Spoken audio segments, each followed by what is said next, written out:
Anastasia.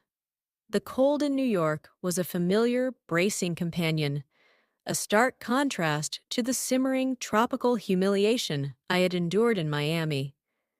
It was a cold that cut through the cashmere of my coat and settled deep in the bone, mirroring the frost that had encased my heart since the moment Serafina, the favored, the untouchable, the accidental Dawn, had cut me loose.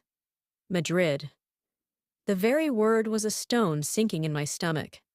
The failure wasn't the loss of assets. Assets could be replaced. The failure was the public, unassailable proof that I had underestimated her. I, Anastasia Ruffo, who had been raised to rule, who understood the ledgers and the language of power better than anyone in the family save Antonio himself, had been outmaneuvered by the spoiled daughter who ran off with a killer. I had been informed, with clinical, dispassionate efficiency, that my oversight of the European consortium was terminated. My contacts were rendered inert, my deals voided. Serafina didn't even grant me a meeting. She sent a legal construct, a binding, bloodless decree delivered by an anonymous attorney.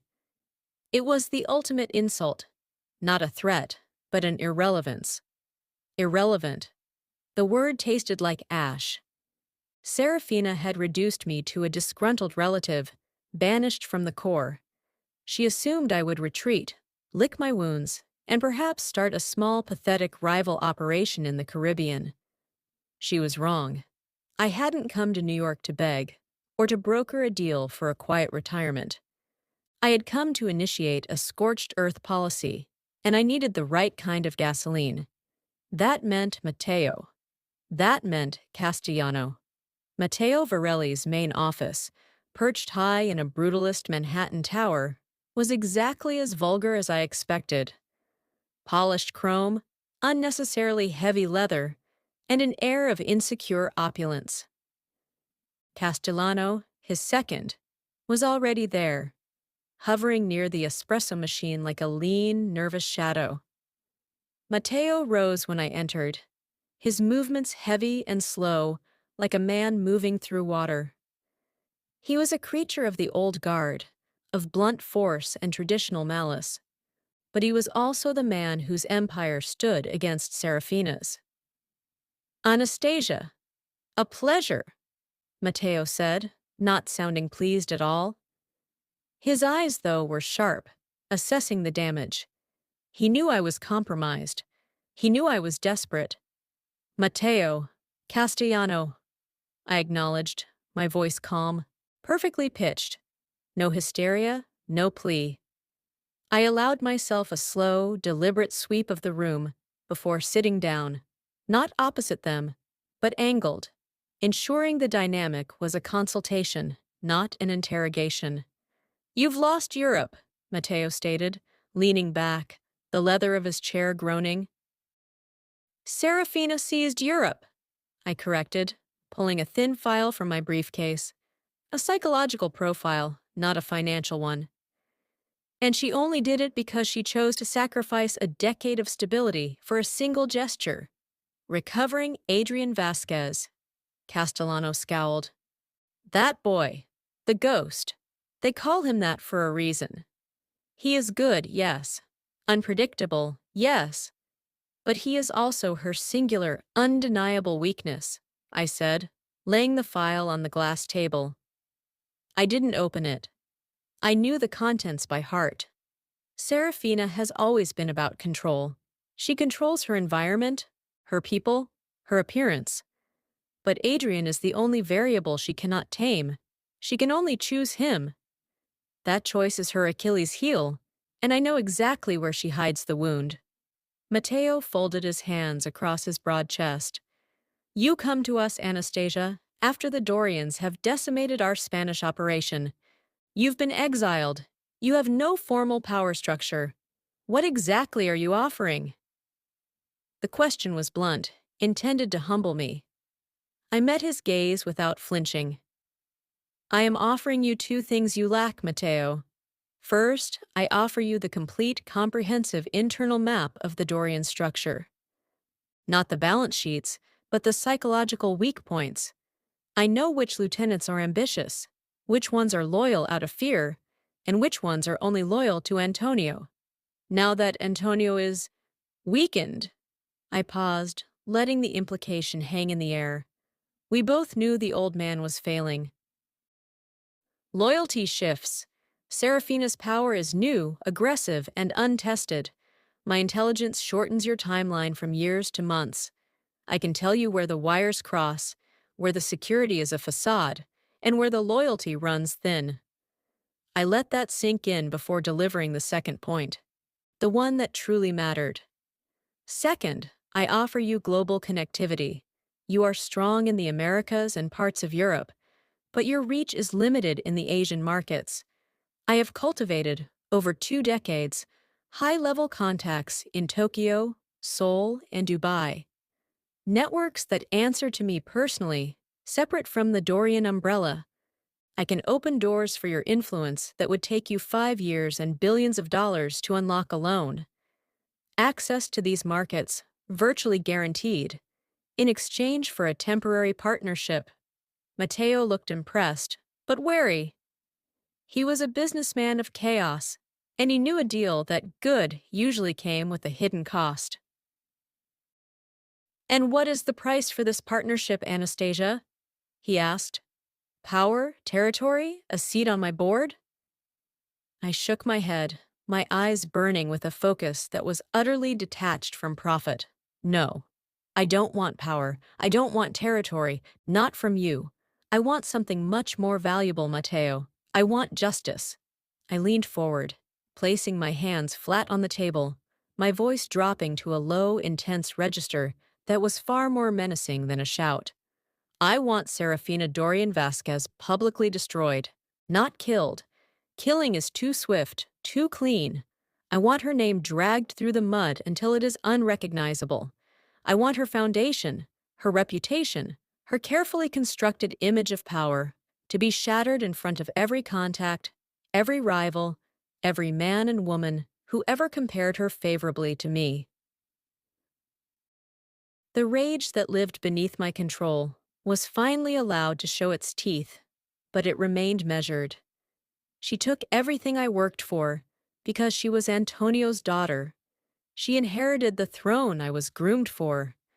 She earned the respect of the organization through sheer accident of birth, while I earned it through blood, sweat, and tireless efficiency.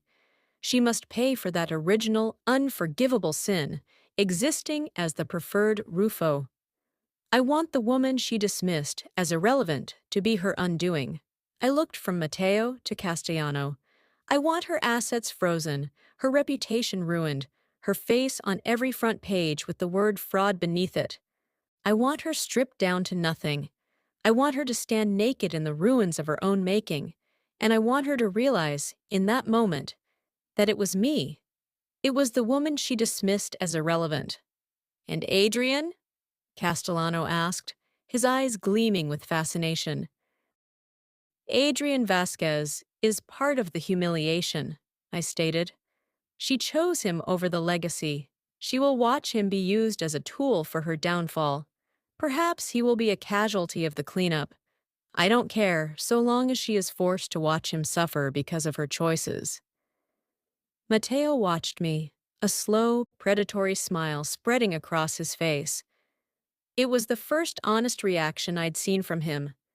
He understood pure personal malice better than corporate greed. "No power," he mused. "No money. Only the spectacle of vengeance." "Vengeance is the only currency I accept," I confirmed. "When she is destroyed, I will walk away. You take the Dorian holdings, all of it.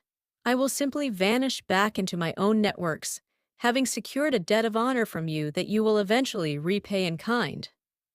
"A guarantee," Matteo said. "That is what you ask for. A solemn guarantee that we will prioritize the destruction of Serafina's reputation and her foundation." "Yes, and I will require certain logistical guarantees to protect my people and my contacts in Asia during the transition. I will not trade one loyalty for another, but merge them for a common purpose. Done, Anastasia, Matteo said. The deal sealed with the weight of his word. You give us the roadmap, and we will give you the spectacle. We will ruin her. And when the smoke clears, the Dorian name will be nothing but a footnote in the Verrelli history, thanks to the help of a very motivated enemy. He raised a glass of scotch that materialized from Castellano's hand. To the fall of the favored daughter.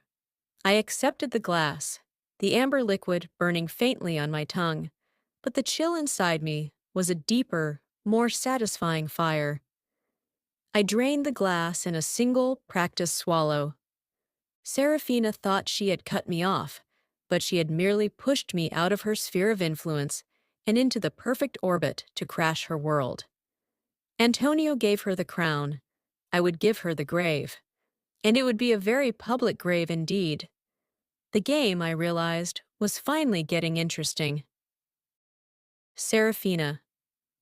The air inside the ballroom was thick and shimmering, scented with expensive champagne, and the anxious desperation of old money trying to look new. I hated charity galas. They were sterile, performative exercises in self-congratulation, and my silk gown, a deep, uncompromising sapphire, felt like a cage designed to limit my movement. But the tip had been too precise to ignore. A significant Castellano asset, a ledger of offshore accounts vital to the Verrelli structure, would be exchanged tonight within the walls of the Blackwood Foundation Gala. The courier is named Lemos. It was the perfect lure, a neutral zone, implying a level of carelessness on Verrelli's part, and the target, a Castellano asset, suggesting a vulnerable nerve. I had come, not because I believed the intelligence completely, but because failing to show up would mean acknowledging a risk I wasn't willing to take. I told Adrian to stay put. He was too conspicuous, too volatile for this kind of subtle infiltration. I needed eyes and ears, not fists and knives, at least until I could confirm the threat. My true vulnerability, the anchor that kept me tethered to this brittle world of glass and false smiles, was safely tucked away. Lionel.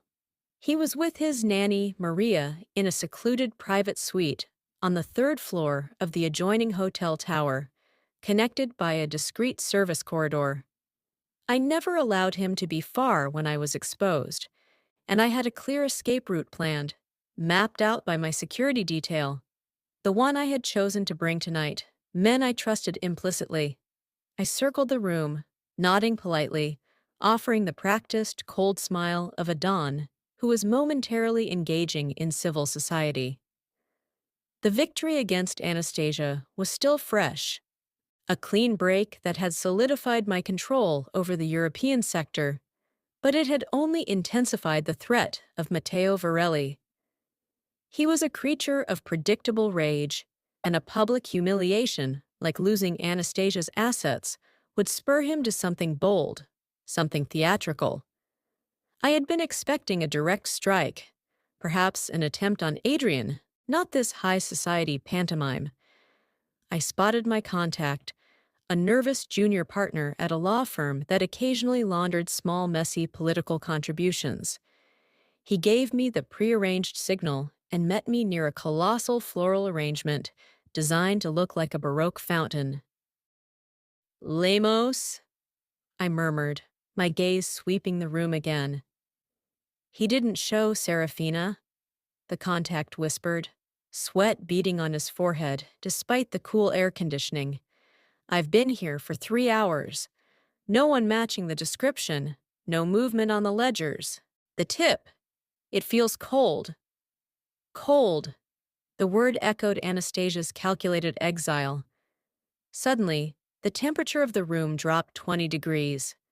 The tip wasn't cold, it was bait, and I, the calculating Don, had taken it, bringing my single point of failure right into the kill zone. My eyes narrowed, scanning the room for the real threat. Not Lemos, but the predator. There he was, Matteo Verrelli. He wasn't subtle. He was holding court near the main entry, his heavy suit looking tailored and uncomfortable, his presence radiating an almost aggressive vulgarity that clashed with the sleek environment. He wasn't looking at me, but at the main media line, a collection of photographers and reporters corralled near the velvet ropes, here to cover the social elite. They were positioned perfectly to capture the big reveal. Castellano was beside him, thinner, sharper, his eyes moving with reptilian speed. Castellano caught my gaze, and a malicious little smile flickered across his face. The look of a man who knows the trap has sprung.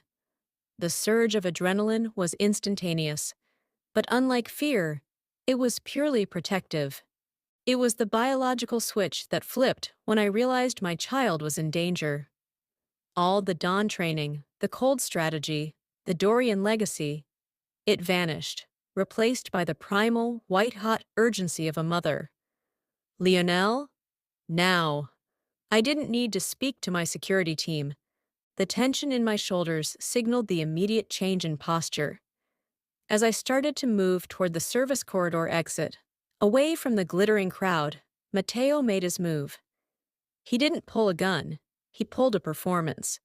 He stepped past the velvet rope and approached the press line, drawing every single lens to him. His voice boomed, cutting through the polite hum of the room, magnified by the sudden, stunned silence of the socialites who recognized his power. Ladies and gentlemen! Matteo's voice was full of manufactured distress and righteous indignation. I have been forced to come here tonight, under duress, to this gilded cage where the Dorian family attempts to hide their crimes. He paused for dramatic effect, his eyes finding mine, a look of triumphant cruelty washing over his features. The cameras were flashing now, blinding strobes of light freezing the moment. The woman you see here, Serafina Dorian, is holding my blood. My son, my true heir, Lionel Verrelli.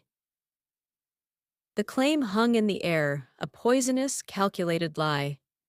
He had never acknowledged Lionel publicly, never attempted to claim him legally. But this wasn't about law. This was about public destruction.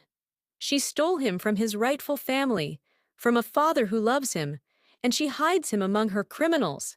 Tonight, I am here to rescue him, to expose the truth. I demand the return of my son Lionel, before this woman can corrupt him with the Dorian poison. As the reporters surged forward, screaming questions, I saw Castellano move. He was heading for the service corridor, the known path to the hotel suite where Maria was waiting. It wasn't a kidnapping. It was an exhibition. Matteo wasn't planning on running away with Lionel.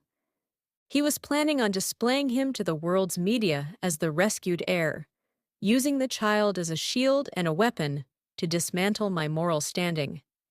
It was exactly the kind of psychological warfare Adrian had warned me about. Public humiliation engineered by a mind that understood legacy. Anastasia's handiwork. My control snapped. I moved instantly, ignoring the shouts and the cameras. The training Adrian had drilled into me, the quickness, the absolute commitment to movement, took over. I shed the restrictive jacket of my gown mid-stride, freeing my arms. My security detail moved to intercept Castellano, but I knew I had to get to Lionel first. I was faster. I hit the service corridor like a battering ram, shoving aside the surprised staff. Castellano was already at the door to the suite, a small, ugly smile on his face as he reached for the handle. "Maria!" I screamed, a raw animal sound, hoping to warn her. I didn't slow down. I slammed into Castellano with my shoulder, the impact echoing in the narrow corridor. He grunted, stumbling back, stunned by the ferocity and the sheer speed of the charge. My gown be damned. I was fighting like a street brawler. Before he could recover, I landed 2 rapid, punishing strikes, one against his jaw with the heel of my palm, The other, a sharp, low kick to his knee that wasn't meant to incapacitate, but to delay. The door flew open. Maria, eyes wide with terror, was already clutching Lionel, who was looking confused, not yet crying. "Go, the back stairs! Adrian's team is waiting!" I yelled, shoving them into the room, locking the door behind them. I didn't wait for Castellano's security. I didn't wait for the rest of my men. I knew the scene unfolding in the ballroom was already catastrophic. My priority was the child. As Castellano recovered, rubbing his jaw, I grabbed his arm, twisted it behind his back, and slammed his face against the metal door frame. A painful, vicious punctuation mark. "Tell Matteo," I spat into his ear, my voice trembling with adrenaline and fury, "that if he ever uses my son's name in public again, I will not just destroy his business. I will gut his family and send the pieces back to him, one by one." I snatched the key card from his jacket and took off down the back stairs, not looking back. When I reached the ground floor, I grabbed the fire exit and burst out into the alley. Adrian's car was already waiting, engine running. I slid into the back seat next to Maria and Lionel, pulling my son tightly against my chest. He was quiet, safe. I leaned back against the leather, shaking, the cold calculation completely burned away. The humiliation was already in the wires, the damage done. Matteo had used the most sacred thing, my son's safety, to hurt me. This wasn't about territory anymore. This was a war of extinction. And I knew exactly who had handed Matteo the match. Anastasia Ruffo. She hadn't wanted power. She had wanted this, the public spectacle of my destruction. I looked down at Lionel, holding him tighter. "Adrian," I said, my voice dangerously level, "get me the coordinates for Anastasia Ruffo's private residence. We're done waiting for the smoke to clear." Serafina. The alley was choked with black cars and the pulsing blue and red light of media vans. This was no discreet escape. I had barely secured Lionel in his car seat, Maria scrambling into the passenger side, when Adrian's low, urgent curse hit the air. "Serafina, get down! He's coming!" Matteo Verrelli barreled out of the revolving doors, flanked by 3 heavy guards. He wasn't waiting for the briefing to end. He was pursuing his prey personally. The sight of Adrian's waiting, discreet sedan, a clear indication of escape, sent him into a frenzy. "My grandson! You will not take my grandson!" Matteo roared, his voice carrying over the din of the reporters, now surging around us. Adrian slammed the gear shift into reverse, attempting to execute a violent defensive U-turn. But Matteo's lead guard was faster. A heavy thud rattled the car as a guard slammed a baton against the rear window, spiderwebbing the safety glass. "No!" I yelled. Instinct took over. My hand was already on the door handle. "Stay in the car, Serafina!" Adrian barked, reaching for his own door. But I couldn't. Not with Lionel in the back, trapped in a metallic box with a collapsing exit. I had to create a distraction, a focal point of pain and chaos that wasn't the car. I threw the door open, rolling out and immediately up onto my feet, using the momentum to shoulder-check the guard who was trying to smash the window. He was large and sloppy. The impact threw him off balance, and I followed up with a vicious jab to his throat. He choked, staggering backward. Then Matteo was on me.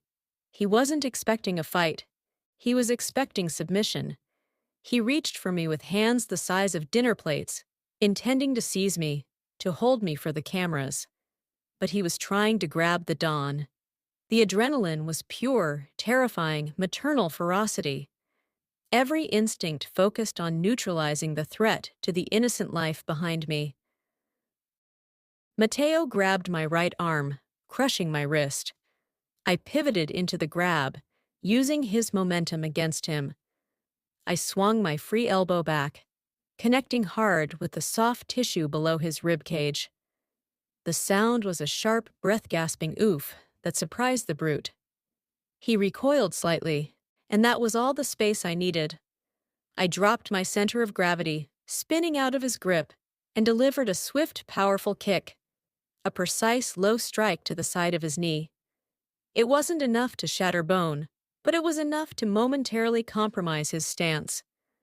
Matteo bellowed in pain, his face contorting into an expression of disbelief. "She fights like an animal," he snarled, rubbing his knee. Matteo, realizing this wasn't an easy grab, lowered his head and charged with brute force. He was heavier than me by 100 pounds. I knew if he got his arms around me, the fight was over. I sidestepped the charge, allowing him to stumble past, and as he regained his balance, Adrian erupted from the driver's side of the car like a coiled spring. Adrian was smaller than Matteo, but infinitely faster, trained in the brutal arts of silent combat, prioritizing efficiency and pain over display. He didn't waste time with words. He used the momentum of his exit to launch himself, sinking a punishing elbow into the kidney region. The fight instantly escalated. Matteo roared, turning his attention away from me. "Vasquez, you filth!" Matteo yelled, swinging his massive fist in a wild arc. Adrian ducked the blow easily, his movements fluid and quick. He danced around Matteo's heavy blows, targeting pressure points: the jaw, the solar plexus, the exposed wrists. It was a beautiful, terrifying contrast. Matteo, the slow, lumbering tank, against Adrian, the relentless, precise phantom.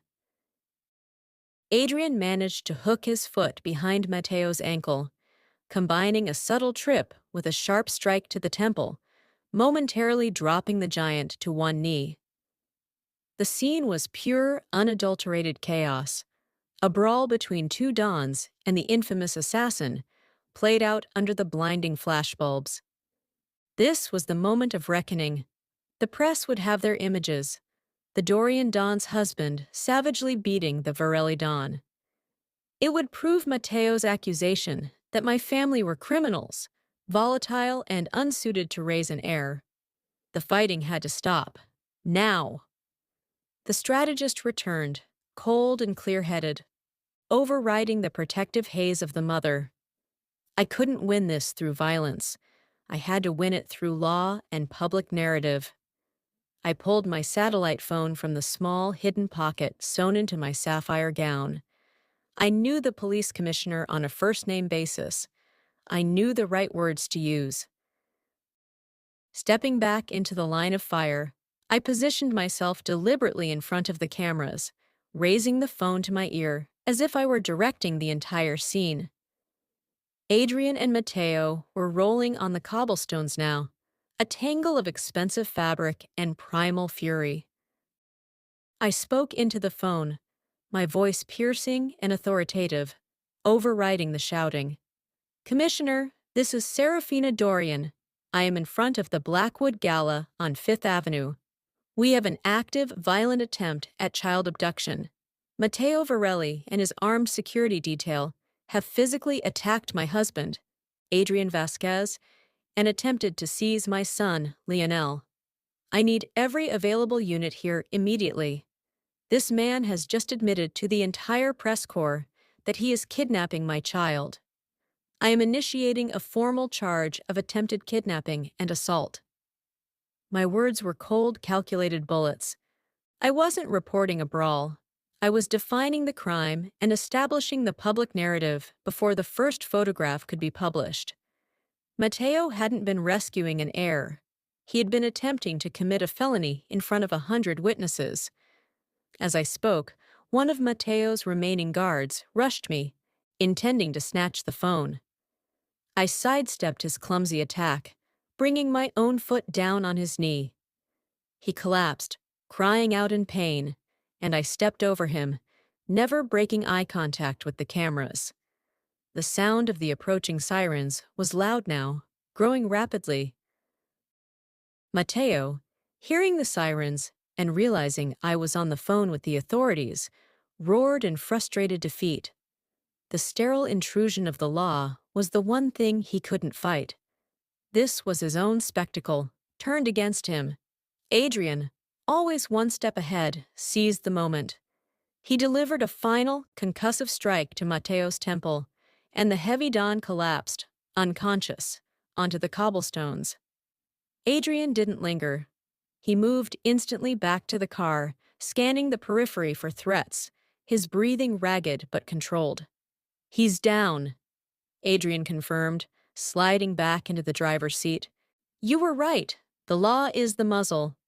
"It's not over," I said, looking at the approaching police cars. I had to remain for the arrest and the initial statement. I got out of the car again, making sure to straighten my gown and regain the icy composure of the dawn. I was injured. My dress was torn, but my presence was immaculate. I walked toward the lead police car as it screeched to a halt, hands held slightly out, palms open. I pointed directly at the prone, unconscious figure of Matteo Verrelli. "Arrest that man!" I commanded, my voice firm and clear enough for the microphones now being shoved toward me. "Matteo Verrelli, attempted kidnapping of my son, Lionel Dorian Vasquez, and assault on my husband, Adrian Vasquez. He chose to make this attack a public statement, and I am choosing to make his arrest a public confirmation of his guilt." I had used his spectacle against him. I had used the law to trap him in the very chaos he had orchestrated.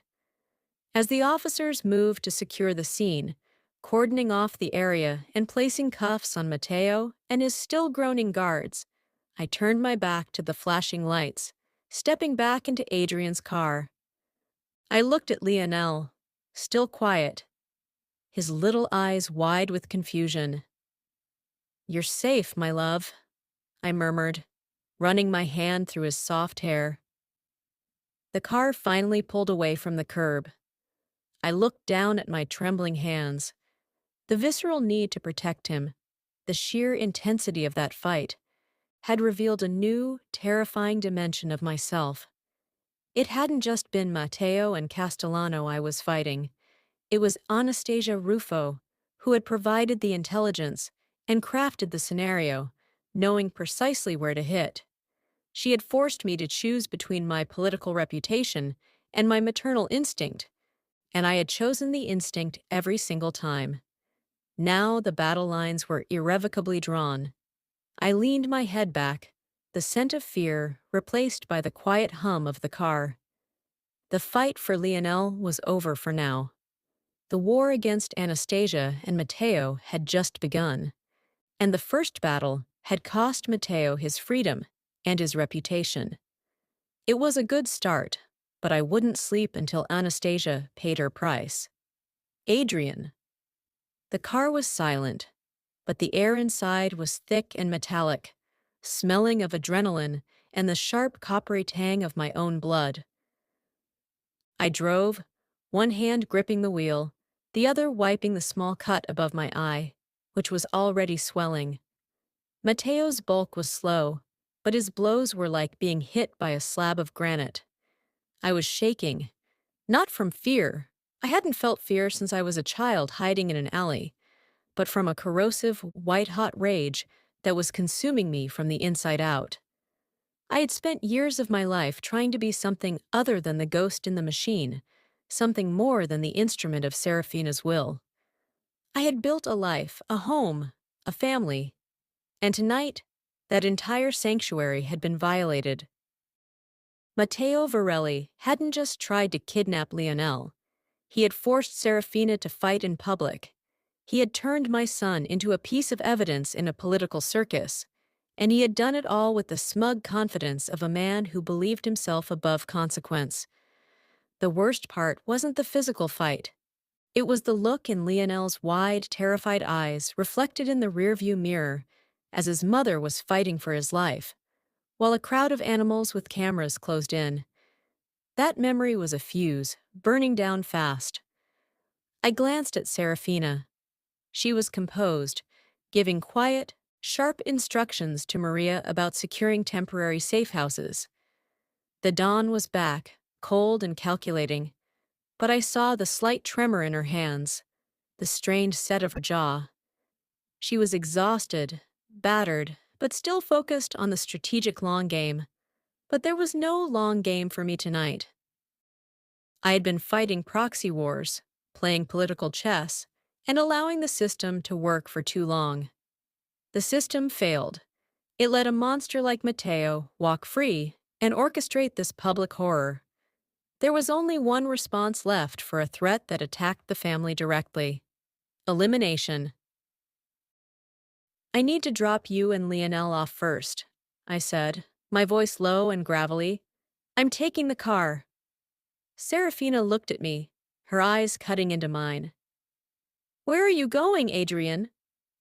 "To end it," I stated simply. "Matteo is arrested, but he'll be out on bail in 12 hours. The one who engineered this, the one who gave him the playbook and the intel on the gala, the one who benefits most from Verrelli's failure, is Castellano. If I don't remove him now, he'll simply find a different puppet, a different angle. He threatened my son. He threatened our future. I am removing the threat permanently." "Adrian, stop. Don't be stupid," she said, her voice rising slightly. "This is exactly what Castellano wants. You're going to break every rule you swore to uphold. You'll give them the image of the volatile assassin, validating every slur they've thrown at you." "I don't care about their images or their narratives anymore," I spat out. "They crossed the line. There is no political strategy for this. There is only survival, and I am going to ensure my family survives." I knew Castellanos' habits. I knew his security rotation. I knew the weak points in his suburban fortress. He wouldn't be at home. He would be in his private command center, somewhere discreet, watching the news coverage, savoring the chaos he created, already planning his next move. I drove to the first safe house, a quiet, sterile apartment downtown. I helped Maria secure Lionel, checking the locks and the windows with a meticulous, cold eye. I kissed Lionel on the forehead, the softness of his skin contrasting with the hardness in my chest. "I love you, my little Don," I whispered. "I am doing this for you." As I turned to leave, Serafina caught my arm, her grip surprisingly strong. "Adrian, look at me." I reluctantly met her eyes. "If you do this, you destroy everything we fought for. Matteo goes to jail. We win the custody battle. Castellano is isolated. If you kill him now in a burst of rage, you become exactly what you were, an agent of chaos. You'll be arrested, and Lionel will lose his father, or at best, gain a father who is a convicted murderer, forever tainted. Think about the life we built, the risks we took. Was it just to put you back in a cage?" Her words were painful, but the rage was a fire, and the fire needed fuel. "I can't live knowing that man is out there, planning his next move against my son." "Then let me handle him," she pleaded, her voice cracking slightly. "I have political tools. I have the leverage. We have the law. Let the law take him. It will be slower, more agonizing, and permanent. Your way is fast, but it is suicide for the life we built." I pushed her hand away. "I'm not risking Lionel's safety on the promise of a lengthy court battle. I know what I have to do." I got in the car and drove fast. I knew Castellano was in a high-rise condo on the Upper East Side, an innocuous front for his tactical operations. I parked blocks away, donning a dark, nondescript jacket and gloves. I moved through the familiar landscape of shadows and surveillance blind spots, every muscle in my body humming with suppressed violence. Climbing was always therapeutic, a meditation of motion and calculated risk. I ascended the building's fire escape, then the outer framework, until I reached the floor I knew he used. I moved like a ghost, the training kicking in, erasing the exhausted, rage-filled father, leaving only the professional killer. I reached the window. I could see him inside. Don Castellano, wearing a silk dressing gown, a glass of expensive brandy in his hand, watching the rolling news coverage on mute. A slow, satisfied smile played on his lips. He looked invincible, untouchable. I reached into my jacket, pulling out the small, customized garrote wire. Clean, silent, untraceable. I felt the familiar, cold indifference settling over me, the switch that let me function without conscience. Just one more target, one more broken body, one less threat. I was about to breach the window, to make my final move, when my phone vibrated. I ignored it. I was seconds away from the point of no return. Then a sudden blinding light hit me. Not a flashlight, but the floodlights from the rooftop above, trained directly on the window. Serafina. She hadn't just driven away. She had used the 2 minutes I spent driving to track my phone's GPS, cross-reference my known targets, and mobilize her private security network to throw illumination in the building. She wasn't trying to stop me physically. She was trying to break the trance. The window shattered. I tensed, ready for a fight, but it wasn't a bullet. It was a projection. A high-powered, focused beam of light now projected a single, stark image onto the wall of the high-rise, inches from Castellano's head. It was a photograph of Lionel, laughing, his hair ruffled, taken at the beach last summer. It wasn't just an image. It was a memory, a flash of pure, innocent joy. A voice, amplified and sharp, cut through the night air from the rooftop. Serafina's voice. "Look at that, Adrian," she commanded, her voice raw with desperation. "That is the future you are about to destroy. That is the boy who needs his father to teach him how to play baseball, not to serve as a cautionary tale from behind prison glass." I froze, the garrote wire slipping slightly in my numb fingers. My heart hammered against my ribs, no longer with rage, but with a terrifying, gut-wrenching pain. "I know the instinct, Adrian. I feel it too," she continued, softer now, but still amplified. "But we are not the ghosts we were. We built this life on a promise to be better, to be more than the cycle of violence. If you cross this line, you prove them right. You prove that the assassin cannot change. You prove that the Don cannot love. Pull back, Adrian. Come home. Let me hold you together." Castellano, startled and infuriated by the sudden chaos outside his window, was now yelling into his own phone. But I didn't see him. I only saw Lionel's face, a constant, luminous reminder of everything I stood to lose.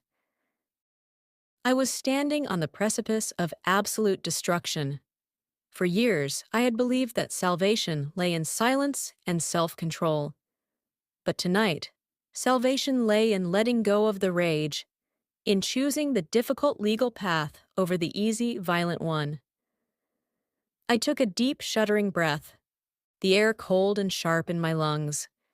The heat of the fire inside me began to recede, replaced by a crushing, cold reality.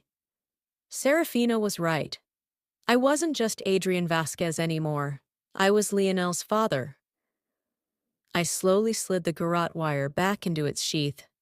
I gave one last bitter look at Castellano, who was now ducking and shouting, his perfect evening ruined. Then I turned my back on the window and on the life I was seconds away from embracing again. I began my quiet downward descent, following the path to the rooftop, toward the light and toward my family. I had almost destroyed my future to protect it. I would not make that mistake again. I was Adrian Vasquez, and I was going home. Serafina. The air in the private drawing room was thick and cold, despite the crackling fire and the humid heat of late summer. It was not the temperature that chilled me, but the presence of the men assembled. The inner circle, the remaining family heads and senior consigliere, sat around the massive mahogany table. their faces masks of tense expectation. They were waiting for a funeral, but also for a contest. My father, Antonio Dorian, was already seated at the head of the table in his custom-made wheelchair. He looked impossibly small, shrunken within the heavy velvet of his suit. His face, usually a roadmap of granite resolve, was pale and translucent. He was dying, and everyone in this room knew it. The only thing keeping him alive was the sheer force of his will, determined to execute this final, pivotal act. I stood beside him, Adrian a quiet, vigilant sentinel against the wall. The collective hostility radiating from the other family heads was palpable, aimed squarely at me. They saw me as the usurper, the weak link, the woman who had embroiled the family in public scandal and a custody war with the Verrellis, leading directly to Matteo's high-profile arrest. They wanted a traditional successor, a nephew, a cousin, any male heir. They wanted the stability of the old way. But Antonio knew, and I knew, that the old way was dead. My father cleared his throat. The sound was thin, papery, but the silence that followed was absolute. "We are gathered for a simple, necessary task," Antonio began, his voice surprisingly firm, carrying the resonant timbre that had commanded respect for 50 years. The Dorian family has entered a new era. The world has changed. The old rules of territorial disputes and silent maneuvering are finished. We now face not just a war of power, but a war of public perception and legal legitimacy. He paused, letting his gaze sweep the table. Every man flinched slightly under his scrutiny. He was establishing control one last time. I have witnessed the leadership demonstrated by my daughter, Serafina, over the last year. She has taken a threat, Matteo Verrelli's ambition, and turned it into a weakness. She has fought, not with brute force, but with intelligence and strategy, securing Verrelli's arrest and using the law as her weapon. She protected her family in an alley fight against the enemy Don himself, securing the future when others would have faltered. He rested his hand on the thick, sealed document lying before him. My health is failing. The time for ambiguity is over. Tonight, before these witnesses, I make my final, absolute decree concerning the future of the Dorian family. The atmosphere tightened. I felt Adrian shift, his focus intense, ready to intercept any rash movement from the men across the table. Antonio picked up the document, holding it aloft with a surprisingly steady hand. This document, witnessed and notarized, revokes all previous conditional wills and decrees. It is a declaration of my absolute, unchallenged will. He looked directly at me, and in his eyes I saw pride, regret, and a fierce, undying love. It was a look that felt like a lifetime of lessons passed in a single, silent moment. I hereby name my daughter, Serafina Dorian, as my successor. She is to assume the full, unmitigated authority of the Don of the Dorian family. Her title is not capo, not regent, but Don. Effective immediately upon my passing, all loyalty, all resources, and all operational decisions report directly and solely to her. A chorus of sharp intakes of breath erupted around the table. Don Salieri, the oldest and most traditional of the heads, started to rise, his face mottled with protest. "Antonio, this is an insult to custom. The family needs a—" "Silence, Salieri." Antonio cut him off, his voice suddenly sharp, carrying the weight of 1,000 judgments. "My decree is final. Anyone who disputes the succession will be considered an enemy of the family and dealt with accordingly by the new Don. You will swear your loyalty now, or you will leave and face the consequences." He had slammed the door on dissent. It was a take-it-or-leave-it declaration of war against the old guard. They hated it, but they feared Antonio's final curse more. One by one, their shoulders slumped, their eyes dropped, and they muttered their oaths of loyalty. They had no choice. Antonio waited until the final, reluctant oath was given. Then he turned to the second, more vital part of his decree. This was the master stroke, the reason he had hung on to life for this one moment. The matter of the Verrelli claim, Antonio continued, the cadence of his voice slowing, is the most critical threat to our legacy. Matteo Verrelli believes he can seize the child, Lionel Dorian Vasquez, and absorb him into the Verrelli name, thus ending our bloodline's direct control over the city. He looked at the document again, tapping the seal. I have preempted this. Through a legal maneuver enacted under my authority, leveraging the marital bond and established residency, I have enacted a formal double-blood decree. My breath hitched. I had known he was working on legal countermeasures, but I hadn't known the scope. I hereby declare Lionel Dorian Vasquez the sole and rightful heir, not just to the Dorian name and assets, but through his mother, the daughter of the Dorian Don, and his father, Adrian Vasquez, the husband of the Don. Lionel is now legally vested as the co-heir of the Verrelli estate. The men at the table gasped. This was beyond audacious. This was legal piracy. Antonio smiled, a thin, triumphant curve of his lips. By fighting for him in public, Matteo Verrelli established Lionel's proximity and relevance. By attacking his mother, he forfeited his moral standing. I am simply following the legal implications of his public actions. Lionel is Dorian Vasquez. His lineage is undeniable. His claim is now double-bolted. Any court that rules against Lionel would essentially invalidate the entire Verrelli lineage, forcing them to accept a co-heir or lose everything to the courts. This decree ties Lionel's fate to both families, making him too valuable and too complex to remove. Antonio was giving Lionel the ultimate shield, mutually assured destruction. He looked at me, his eyes shining with a feverish intensity. Serafina, the war is not over, but I have given you the legal framework to win. You are the Don. You hold the gavel and the blade. Use both wisely. He pushed the document toward me. I reached out and took the parchment. It felt heavy, cold, and utterly terrifying. The weight of generations settled onto my shoulders. I was no longer just protecting my son. I was defending an empire. I straightened, meeting the collective gaze of the assembled men. My voice, when I spoke, was steady, carrying the authority I had just been granted. Thank you, Father, I said. Then I addressed the heads. You have sworn your oaths. They are now binding. I expect absolute loyalty.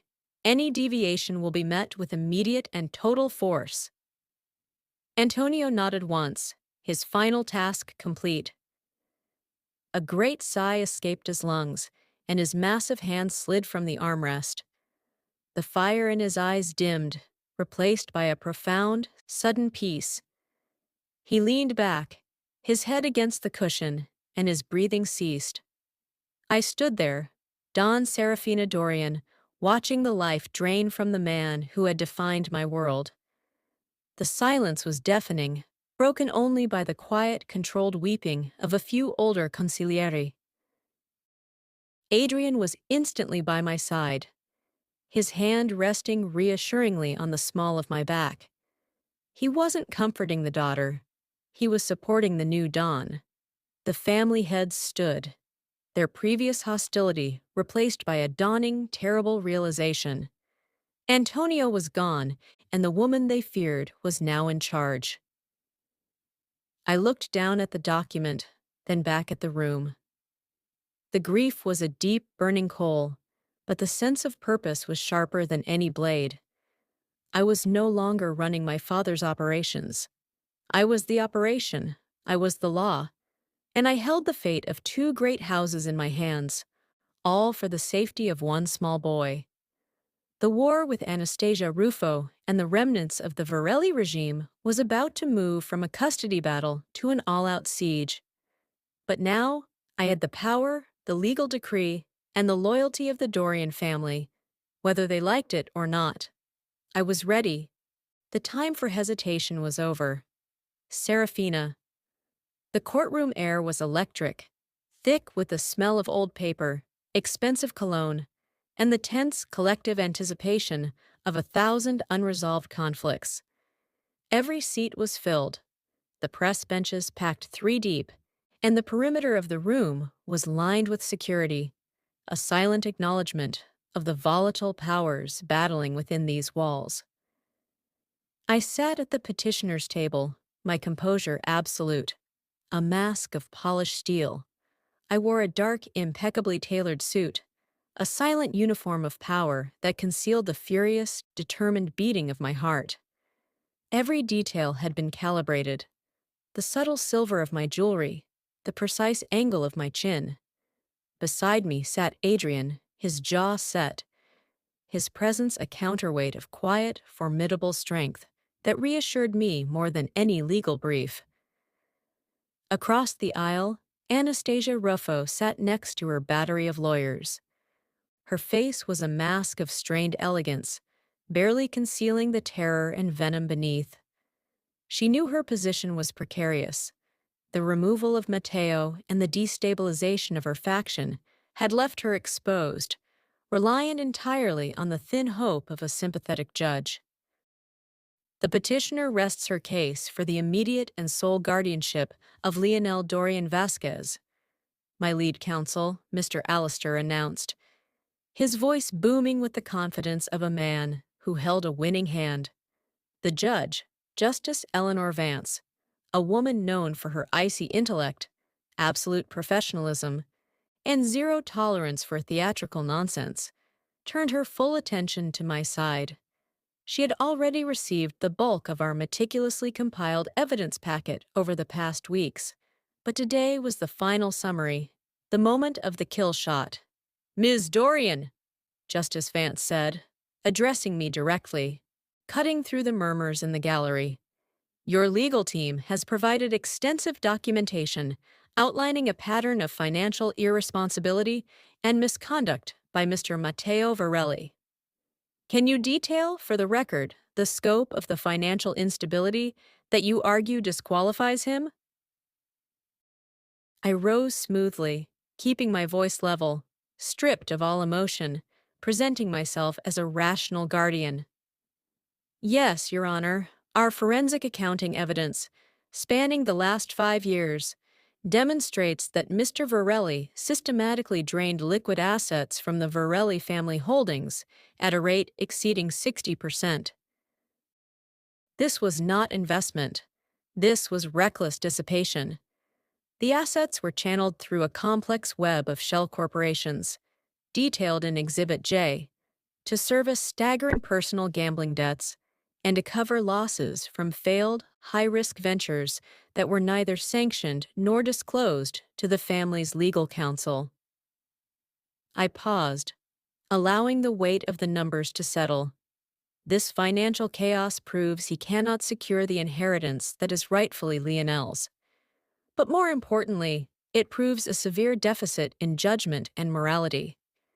A man who destroys his own financial foundation to satisfy addiction and vanity is inherently unstable, rendering him unfit to manage his own estate, much less the welfare and trust funds of a minor child. Matteo's lawyers protested loudly, calling the evidence a hostile takeover attempt disguised as litigation. Justice Vance cut them off with a curt wave. "The evidence is admissible, counsel. The court has reviewed the deposition of the primary accountant and the authenticated documentation. Ms. Dorian, please address the immediate issue of the child's safety." "Your Honor, the most critical demonstration of the defendant's danger occurred last week," I continued, feeling the icy grip of adrenaline sharpen my focus. "Mr. Verrelli, in a reckless act of desperation after realizing his financial collapse was imminent, attempted to forcibly seize my son, Lionel, from a public event. This was an act of violence, fueled by desperation and revenge, that put the child in imminent physical danger. His current arrest, which is now a matter of public record, is for kidnapping and assault. His actions confirm that he prioritizes his own volatile emotional state over the safety and well-being of the child. This was the public case, damning and irrefutable. But now came the hidden truth, the final lever of power that would seal the judge's decision forever. "However, Your Honor," I stated, turning my head slightly toward Adrian, "there is one last piece of testimony the court must hear, regarding the defendant's character and his demonstrated intent to maliciously damage the child's future, regardless of the custody outcome." Justice Vance, intrigued by the shift in focus, gave a measured nod. "Call the next witness." Adrian, pale but resolute, walked the short distance to the stand. I watched him, a surge of pride and deep, abiding trust flowing through me. He was risking everything for this moment. "Mr. Vasquez," my lawyer began gently, "you were the former consigliere and trusted associate of Mr. Matteo Verrelli in the months leading up to his arrest. Can you testify as to any instructions Mr. Verrelli gave you regarding the child, Lionel, and his future legal status?" Adrian looked directly at the judge, his eyes unflinching and serious. "Yes, Your Honor. In the final weeks, Matteo Verrelli was not merely fighting for custody. He was fighting a war of spite against Ms. Dorian. When it became absolutely clear his legal case, based on financial fraud, was collapsing, he prepared contingency plans to strike at the deepest vulnerability, Lionel's future security." "And what, precisely, did those contingency plans involve?" Adrian's voice dropped, creating a vacuum of attention in the room. "He instructed me to prepare the legal framework for the complete and total liquidation and transfer of the entirety of Lionel's designated future trust funds. These funds, derived from both the Dorian and the legitimate Verrelli estate portions, were the child's security. Matteo wanted them gone." A gasp rippled through the public gallery, louder and sharper this time. Anastasia's perfectly manicured hand flew to her mouth. "He intended," Adrian continued, relentless, "to drain the financial security of the boy he claimed to love, simply to ensure that if Miss Dorian won custody, she would inherit a penniless heir. He provided me with the notarized drafts and the account details to execute this illegal offshore transfer, along with explicit instructions to destroy the original legal documentation, Exhibit B, that proved Lionel's parentage and claims to both family trusts." Adrian gestured to a small, heavy, sealed briefcase on the petitioner's table. "I have provided these documents, Matteo's signed instructions, the wire transfer drafts, and the full affidavit outlining the plot, to the court under seal." He stated his chilling intention was to ensure neither Serafina nor the boy ever saw a penny of Verrelli money if he couldn't have full destructive control.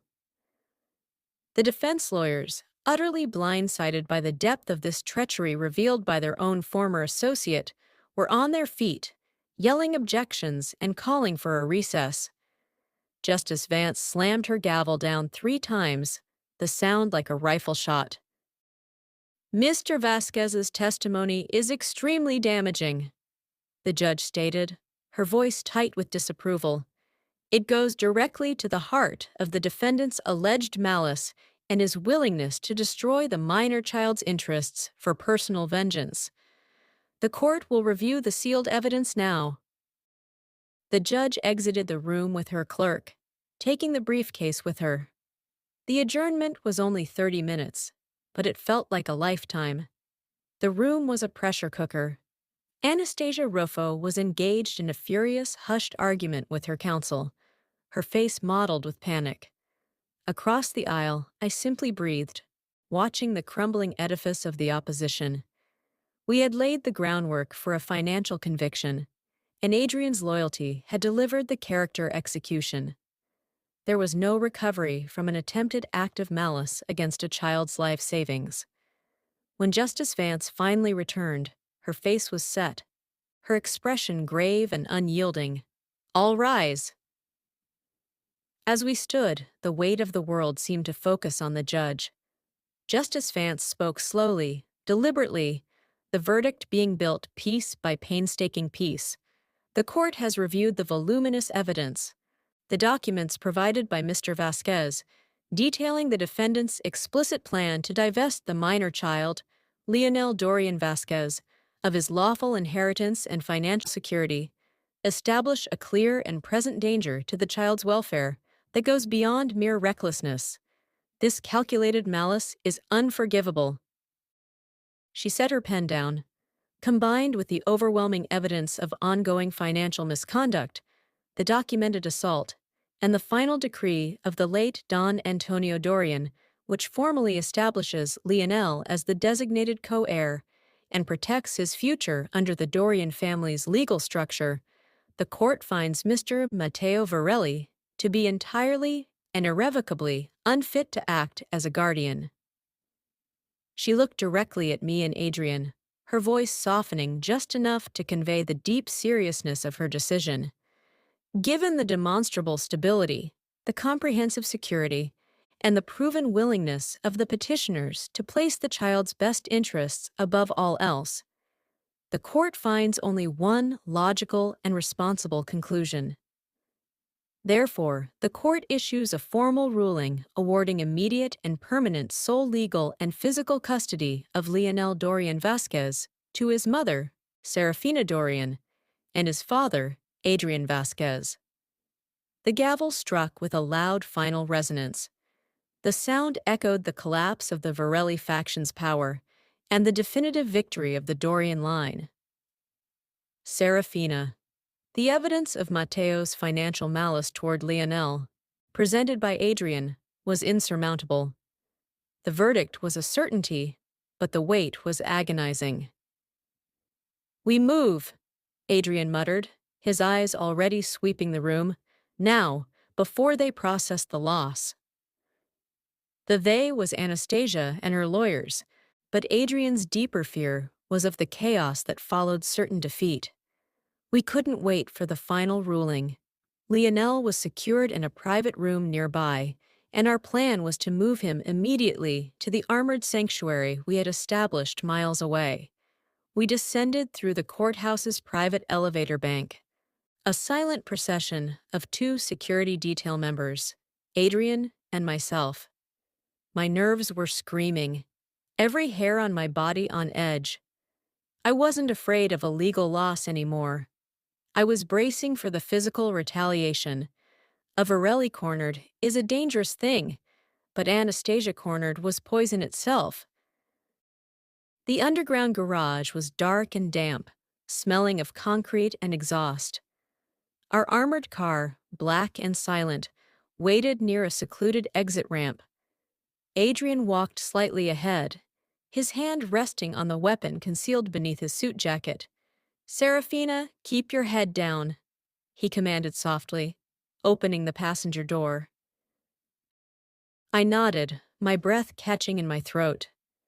We retrieved Lionel, who was blissfully asleep in his high-grade car seat, oblivious to the high-stakes game being played over his head. Adrian secured the boy in the car with meticulous care, the click of the latch sounding deafening in the silence. I was turning to get into the driver's side, a final maneuver to shield Adrian from any attack from the rear, when I heard it. Not a sound from the engine, not the rustle of the security guards. It was a noise that didn't belong, the quick, sharp tap of high heels on the concrete floor, accelerating. "Adrian!" I screamed, spinning around. She was there. Anastasia, no longer the composed legal figure. Her suit jacket was gone, her face a terrifying mask of twisted, beautiful fury. She held a compact black semi-automatic pistol, aimed not at Adrian, not at me, but directly at the back window of the car, right where Lionel's head rested. "You took everything, Serafina!" Her voice was a cracked, vicious shriek. "You won't have him. No one will." I launched myself forward, but I was a step too slow. Adrian was drawing his gun. It was a split second, a blur of motion where the world stopped rotating. I saw the muzzle flash, a tiny, blinding spark of orange.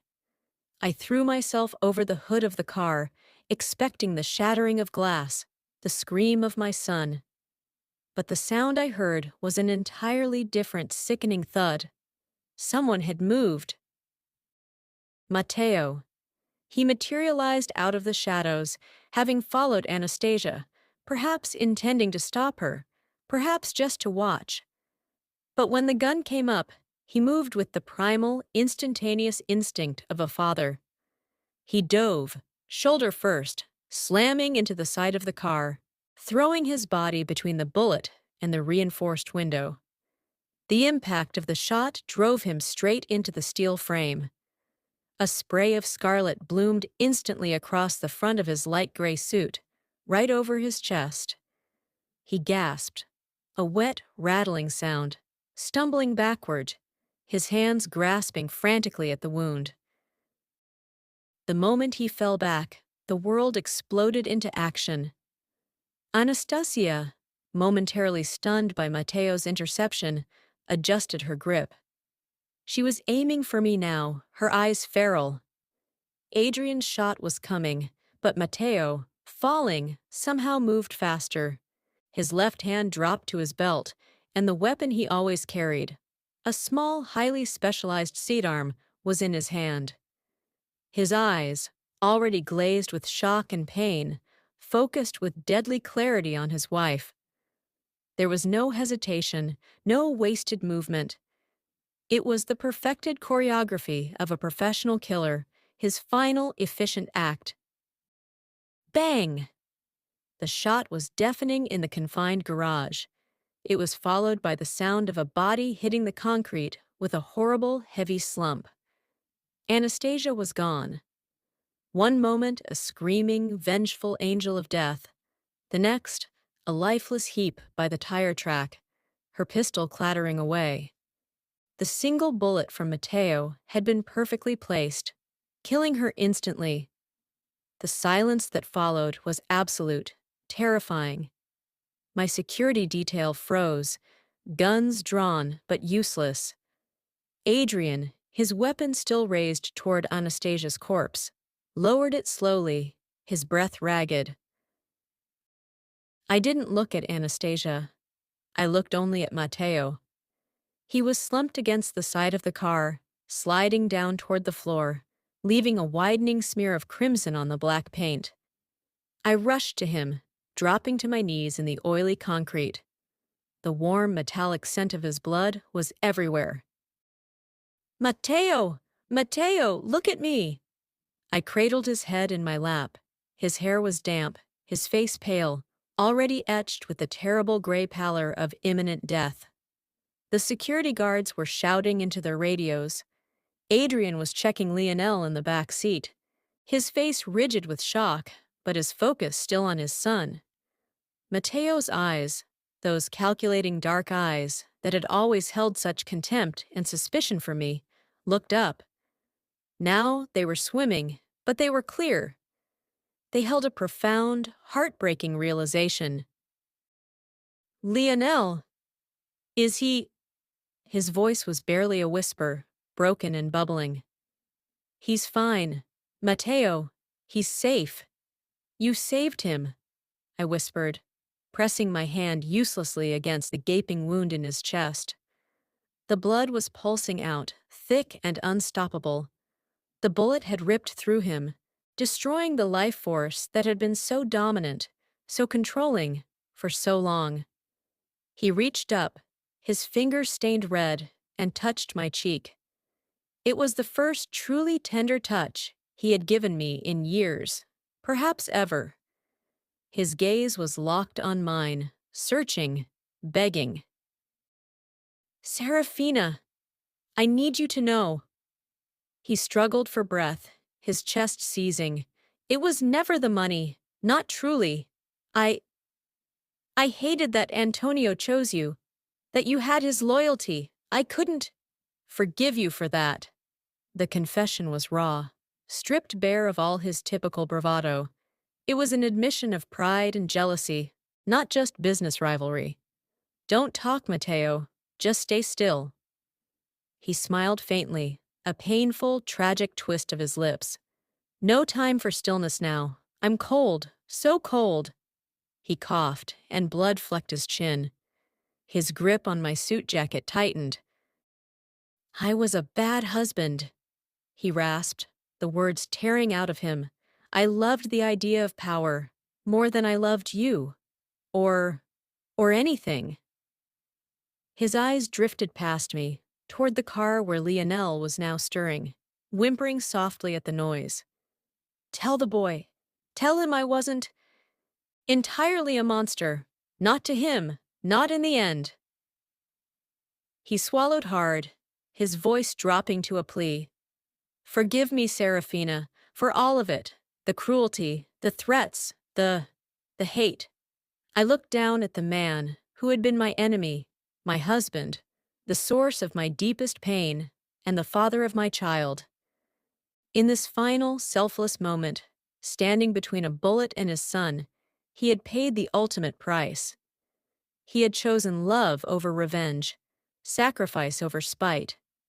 All the carefully constructed walls of malice, all the years of manipulation, crumbled away in a single breath. I forgive you, Matteo, I said, the words heavy, tasting of blood and tears. I forgive you. His eyes softened, releasing the desperate tension he had carried all his life. A flicker of true peace crossed his face, a look I had never seen before. He took a final, shuddering breath, a long, rasping inhalation that never released. Then he was still. His hand slipped from my cheek, his weight going slack in my arms. I stayed there, kneeling on the cold floor, the dead man in my lap, the dead woman meters away, and the sirens beginning to wail in the distance. The complexity of Matteo Verrelli, the villain, the ruthless opponent, the dying penitent father, had been violently resolved. His final act of undeniable redemption had secured Lionel's future in a way no court ruling ever could. He had sacrificed the last remnants of his life to prove that, at the core, he was a father. Adrian came to me, his face etched with grim horror. He placed a hand on my shoulder, steadying me as the sirens screamed closer. Serafina! He said, his voice raw. It's over! But I knew it wasn't. The court battle was over, yes, and the threat of Anastasia was gone. But the price was permanent, etched into the concrete and the blood on my hands, sealing a legacy that was as complex and tragic as the life that had just ended. Serafina. The silence was the most immediate, brutal consequence of the violence. It was a dense, suffocating blanket laid over the screaming echoes in the cavernous underground garage. Matteo was a dead weight in my arms, his final breath forever trapped in the cold air. Anastasia, a few feet away, was a silent casualty, her vengeance extinguished by the man she had despised. My suit jacket was soaked through, the heat of Matteo's blood already cooling against my skin.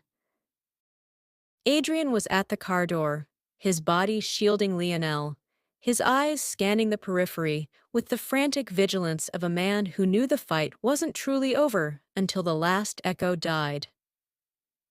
Serafina! Adrian's voice was a low, urgent rasp. We have to move, now, before the police. Before the police, before the sirens, before the rest of the world caught up to the savage medieval act we had just witnessed. I tried to push Matteo's heavy body off my lap, but my muscles felt disconnected, unresponsive. Grief was not an option. Shock was a luxury I couldn't afford. The cold precision that had governed my life for years returned, overriding the brief, agonizing moment of humanity I had shared with my dying husband. He was dead, and he had saved my son. That was the only fact that mattered. As I finally managed to push myself free, rising stiffly from the concrete, a new sound cut through the vacuum. Not the distant wail of the police, that was growing closer, but a tearing, guttural noise, inhuman in its intensity. A sound of absolute, explosive loss. From the shadows near the ramp, where the dim emergency lighting barely penetrated, emerged a figure I recognized instantly, though he was almost unrecognizable now. Don Castellano. His impeccably tailored coat was disheveled, his silver hair was wild, and the usual veneer of cool, calculated power was completely gone, replaced by a volcanic, senseless rage that distorted his features into a mask of pure, possessive madness. He had witnessed it. He must have followed Anastasia, hoping to intervene or celebrate her victory. Instead, he saw his associate and his lover fall. He moved toward Anastasia's crumpled body first, staggering like a drunken man, reaching out a trembling hand. "Anastasia!" he roared, a sound that bounced off the concrete walls and amplified the sheer magnitude of his despair. He dropped to his knees beside her, ignoring the blood, ignoring the fact that she was already gone. He stared at the lifeless eyes, then up at me, his gaze burning with a furious, annihilating hatred. "You! You ruined everything!" His voice cracked, high and thin, betraying the depth of his personal devastation. "She was carrying my heir, my son! You stole him, and now you have killed her!" The words hit me like a physical blow, not for their accusation, but for the shocking revelation. Anastasia was pregnant, Castellano's heir, the final hidden piece of the poisoned tapestry of the Verrelli faction, a betrayal that ran deeper than I had ever suspected, a cruel, final twist of fate. It wasn't just power he had lost, it was the biological continuation he craved, the heir that should have cemented his control. And I, by surviving, by winning Lionel, was the cause of that erasure. Castellano snatched the pistol that had fallen from Anastasia's hand. He didn't aim, he simply erupted, venting the entirety of his grief and fury into a burst of uncontrolled gunfire. Crack! Crack! Crack! The sounds were sharper, more terrifying than Matteo's single precise shot. Rounds ricocheted off the concrete pillar behind me, spitting sparks and pulverized dust. A bullet slammed into the car door, just inches from Adrian's head, denting the armored plating with a sickening thwack. "Cover!" Adrian screamed, shoving me toward the closest pillar, grabbing Lionel's car seat and dragging it out of the line of fire. We dropped behind the pillar, the gunfire deafening. Castellano wasn't shooting to kill strategically. He was shooting to destroy, to empty the rage from his soul. His shots were wild, scattering concrete dust and metal shrapnel. My heart hammered against my ribs, but strangely, the fear was gone, replaced by the profound, absolute clarity of survival. I looked at the dark stains of Matteo's blood on my suit, saw the crumpled, vengeful body of Anastasia, and heard the furious cries of the man whose last desperate hold on the future was dissolving into thin air.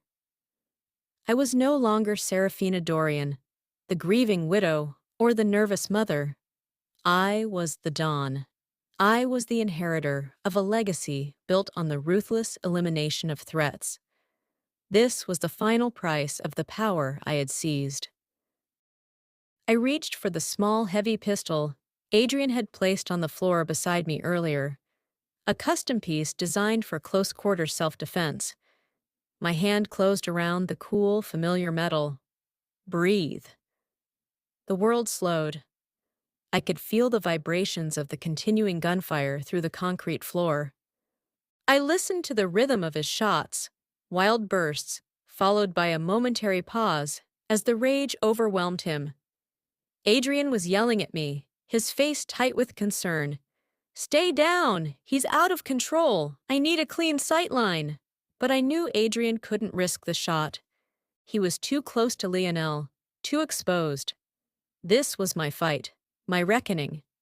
During the next brief pause, the moment when Castellano must have been reloading or simply gasping for breath, I moved. Pushing off the pillar, I stepped out into the open, a stark silhouette in the dim light. I didn't rush. I didn't shout. I didn't hesitate. I was cold, focused, and utterly silent. Castellano saw me, his eyes wide with surprise that I would expose myself. His mouth opened in a silent final curse. He turned the gun toward me, but he was slow, heavy with shock and grief. I raised the pistol with both hands. I didn't need to empty the clip or shoot wildly. I only needed one shot. I saw the target, not the chest, not the stomach, but the head, the center of the furious, possessive mind that sought to destroy my son's peace. It was the only way to ensure the threat was not just neutralized, but permanently extinguished. The Verrelli bloodline was chaos. The Dorian future demanded order. I squeezed the trigger.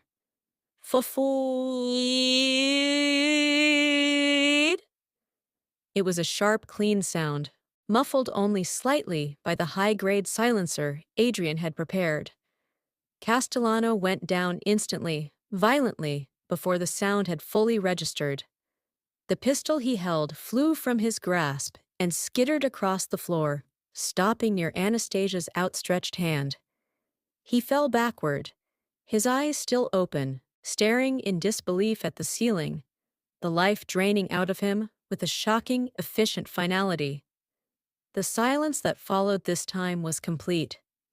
The ringing in my ears was the only sound left, a high-pitched whine that marked the end of the blood feud.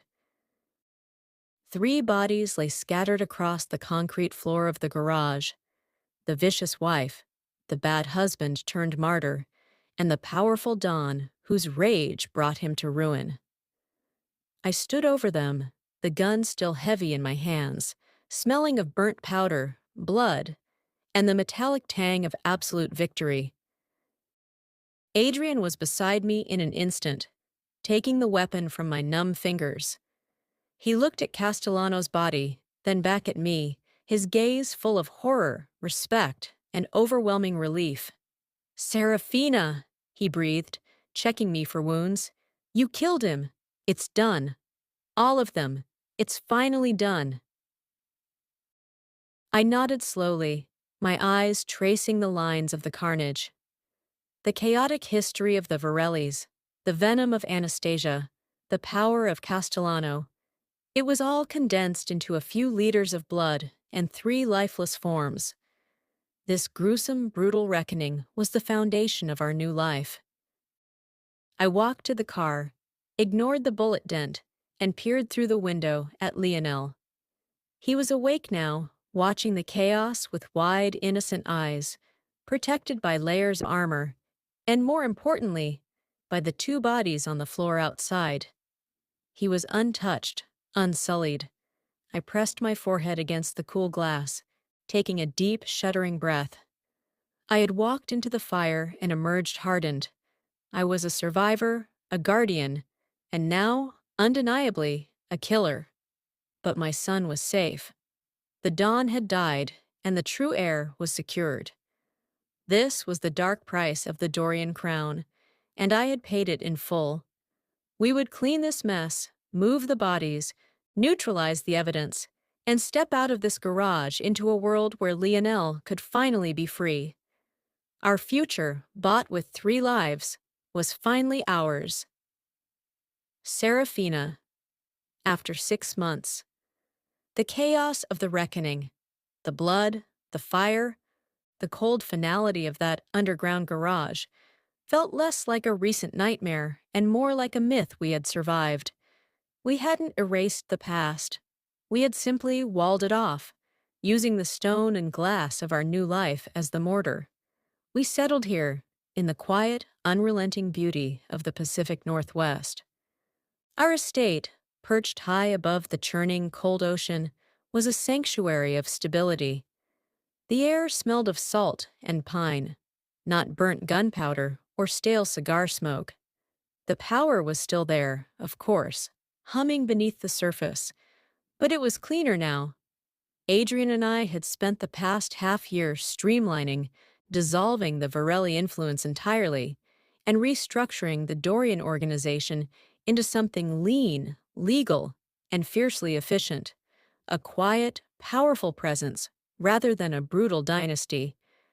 We were the silent guardians of a vast, unseen network, and we operated with the shared, unshakable certainty that every decision we made was designed to protect the peace we had fought for. And at the heart of that peace was Lionel. Tonight, the rain was tapping softly against the skylight in our bedroom, a soothing rhythm. I was curled up on the chaise longue near the window, watching the distant lights of fishing boats blink on the dark water. Lionel was asleep, exhausted from a full day of pirate adventures in the garden, his tiny, secure breathing audible on the baby monitor. Adrian walked in from the adjoining office, shedding his suit jacket. He looked different now. The tension around his mouth had softened. The weary alertness in his eyes had been replaced by a deep, restful contentment.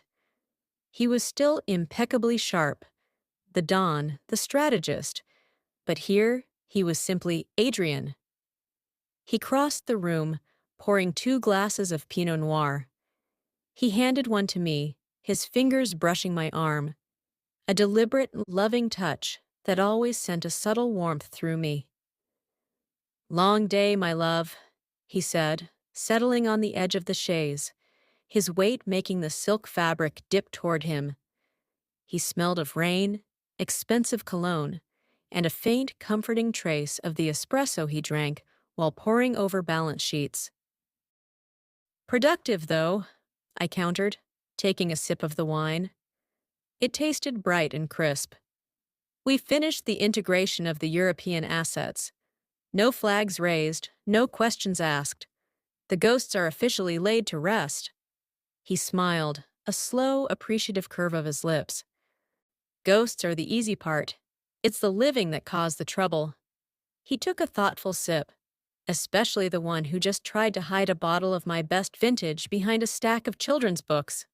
I laughed, a genuine, easy sound I hadn't known I possessed a year ago. That was Lionel, attempting to save it for a tea party. He called it special juice. I assured him that special juice must be non-alcoholic. Adrian leaned in, his gaze intense and serious. "You're an extraordinary mother, Serafina.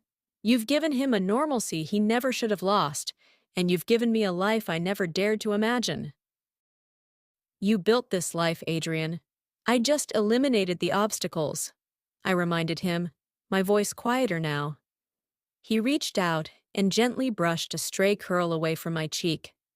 "No, you eliminated the necessity of the obstacle. You taught me that true power isn't about conquest, it's about choosing what you protect. You are the woman who chose me over an empire, and then built a new, better one beside me. Every morning I wake up and see you and Lionel. I know every sacrifice was worth it. Every bloody moment of that reckoning was the price of this peace." The intimacy of the moment was overwhelming. The rain was a drumroll, and the dark ocean was an endless witness. This was the vow we couldn't make in public, the acknowledgement of the dirt beneath our foundation, and the commitment to only grow beauty from it. But there was something else now, a new secret I had been guarding for 2 weeks, watching the change in my own body, watching my appetite shift and my energy dip, waiting for the perfect, quiet moment. I had changed my mind about the Pinot Noir just before he came in, switching my glass for a sparkling water, hoping he hadn't noticed the substitution.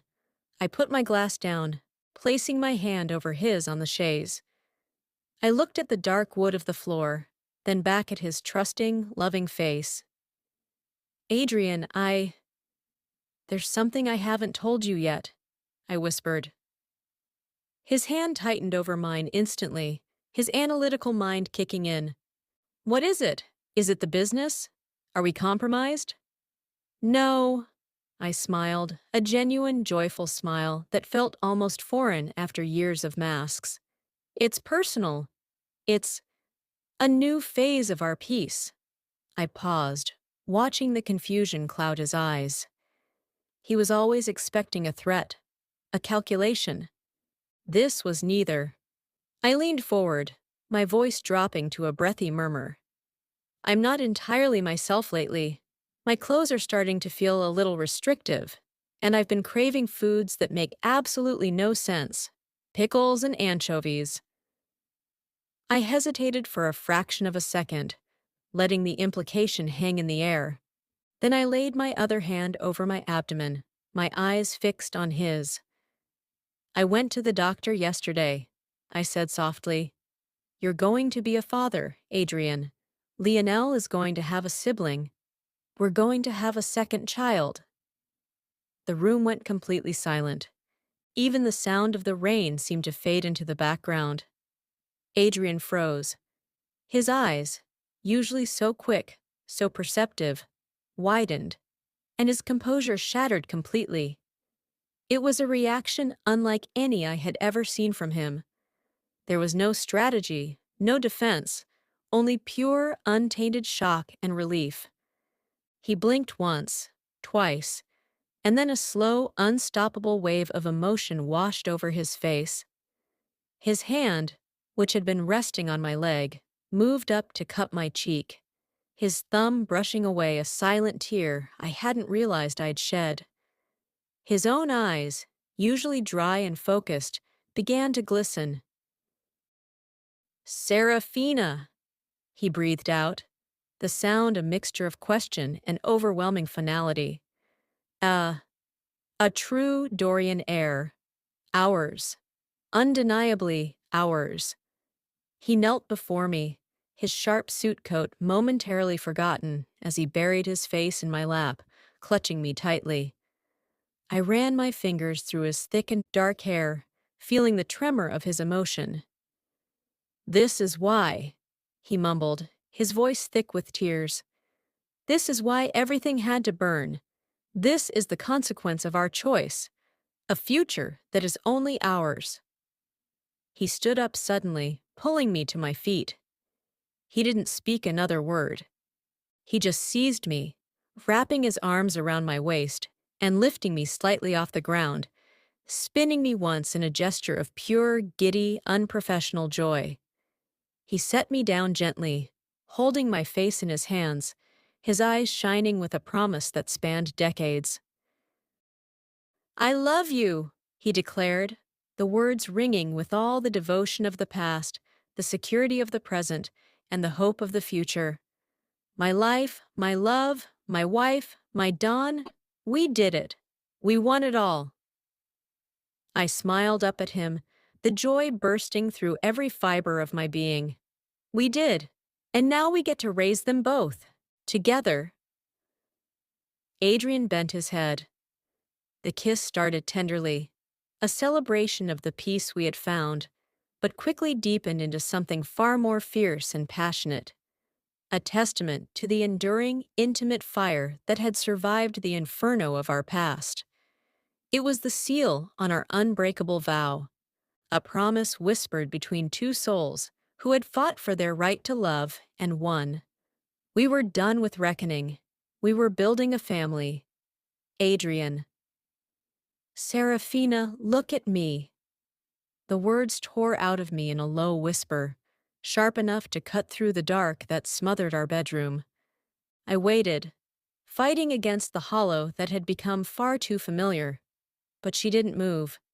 Her breathing stayed slow, steady, oblivious. It felt like I was speaking across a canyon instead of a shared bed. Please, just look at me once. My voice cracked, carrying a desperation I hadn't meant to reveal. I shifted closer, my chest brushing her back, as if proximity might bridge everything we'd lost, and I lowered my lips to her ear. The room was too silent. So silent it made the words feel pathetic. "Do you even hear me anymore?" Still nothing. No flinch, no stir, no sign she sensed the breaking happening inches away from her. I laid my palm against her hip, feeling the warmth that used to ground me. She didn't wake, but her body melted instinctively into my touch, and the ache inside my chest deepened instead of easing. I removed my hand, then placed it back again just to feel her respond. "You used to reach for me, Fina. You used to pull me to you like you'd stop breathing if I moved away." The memory punched straight through me, sharp enough to make my throat tighten. "What happened to that? What happened to us?" Her lips parted slightly. For a second, I thought she might actually be waking. A soft sound came out, barely a breath of my name. "Adrian." But it held no weight, no recognition, just a sleep-deep reflex her body performed without her mind. I let out a quiet, humorless laugh that tasted like defeat. "That doesn't count. That's just your dreams remembering me." I pushed myself up onto one elbow, studying her face in the pale wash of moonlight. She looked peaceful, untouched by the fear eating through my ribs.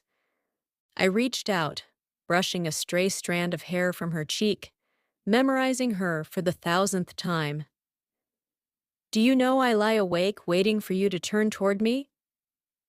My thumb traced the soft curve of her jaw. "I keep thinking tonight will be the night you'll curl into my chest like you used to. But you don't. Not anymore." My hand trembled, just slightly, as I let it rest against her shoulder. The silence pressed heavier with each second she didn't respond. "Tell me what I'm doing wrong. Just talk to me. I don't care if you yell or cry or shove me out of the bed. Just say something." The plea slipped out before I could swallow it back. I pressed my forehead to her shoulder, breathing her in because I didn't know what else to hold on to. The scent of her skin, warm, familiar, devastating, pulled old memories to the surface. Memories of the woman who once clung to me like I was the only thing keeping her upright. "I'm losing you," I whispered, almost to myself. "Or maybe you've already let go, and I'm the one still holding on." Again, no answer. The truth settled like ice at the base of my spine. I let the silence stretch until it felt unbearable, then forced myself to speak again, voice quieter, rawer. "Do you even need me anymore, Serafina? Or am I just the body you sleep beside while your heart belongs to everything else?" She shifted in her dreams, murmuring something too soft to decipher. I answered her instinctively. "I'm here." It came out gentle and automatic, the way you answer a child calling for comfort. But she didn't hear me. She wouldn't remember. She wouldn't know the way those two meaningless words stripped something vital out of me. I looked at her for a long moment, studying the powerful serenity etched across her face. Even asleep, she looked like a woman who conquered her world with ease. And I, once the center of that world, now felt like a ghost standing outside the gates of a kingdom that no longer belonged to me. "I miss you," I whispered as I leaned in and pressed a lingering kiss to her shoulder, hoping it might settle the ache. It didn't.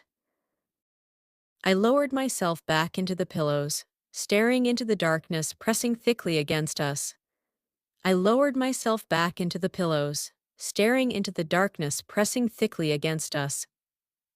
"This is temporary," I whispered, though it sounded like a lie even to me.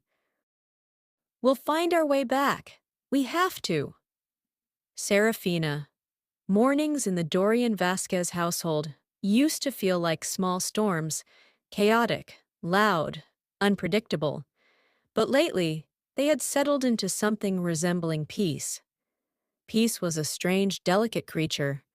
I held it carefully, treating each moment as if it might shatter under the wrong kind of touch. As dawn slipped through the tall windows, I moved through the house with practiced precision.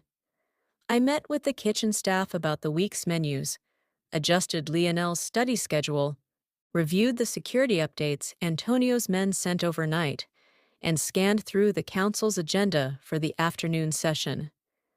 My life had been carved into rhythms of responsibility, and I wore those rhythms like a second skin.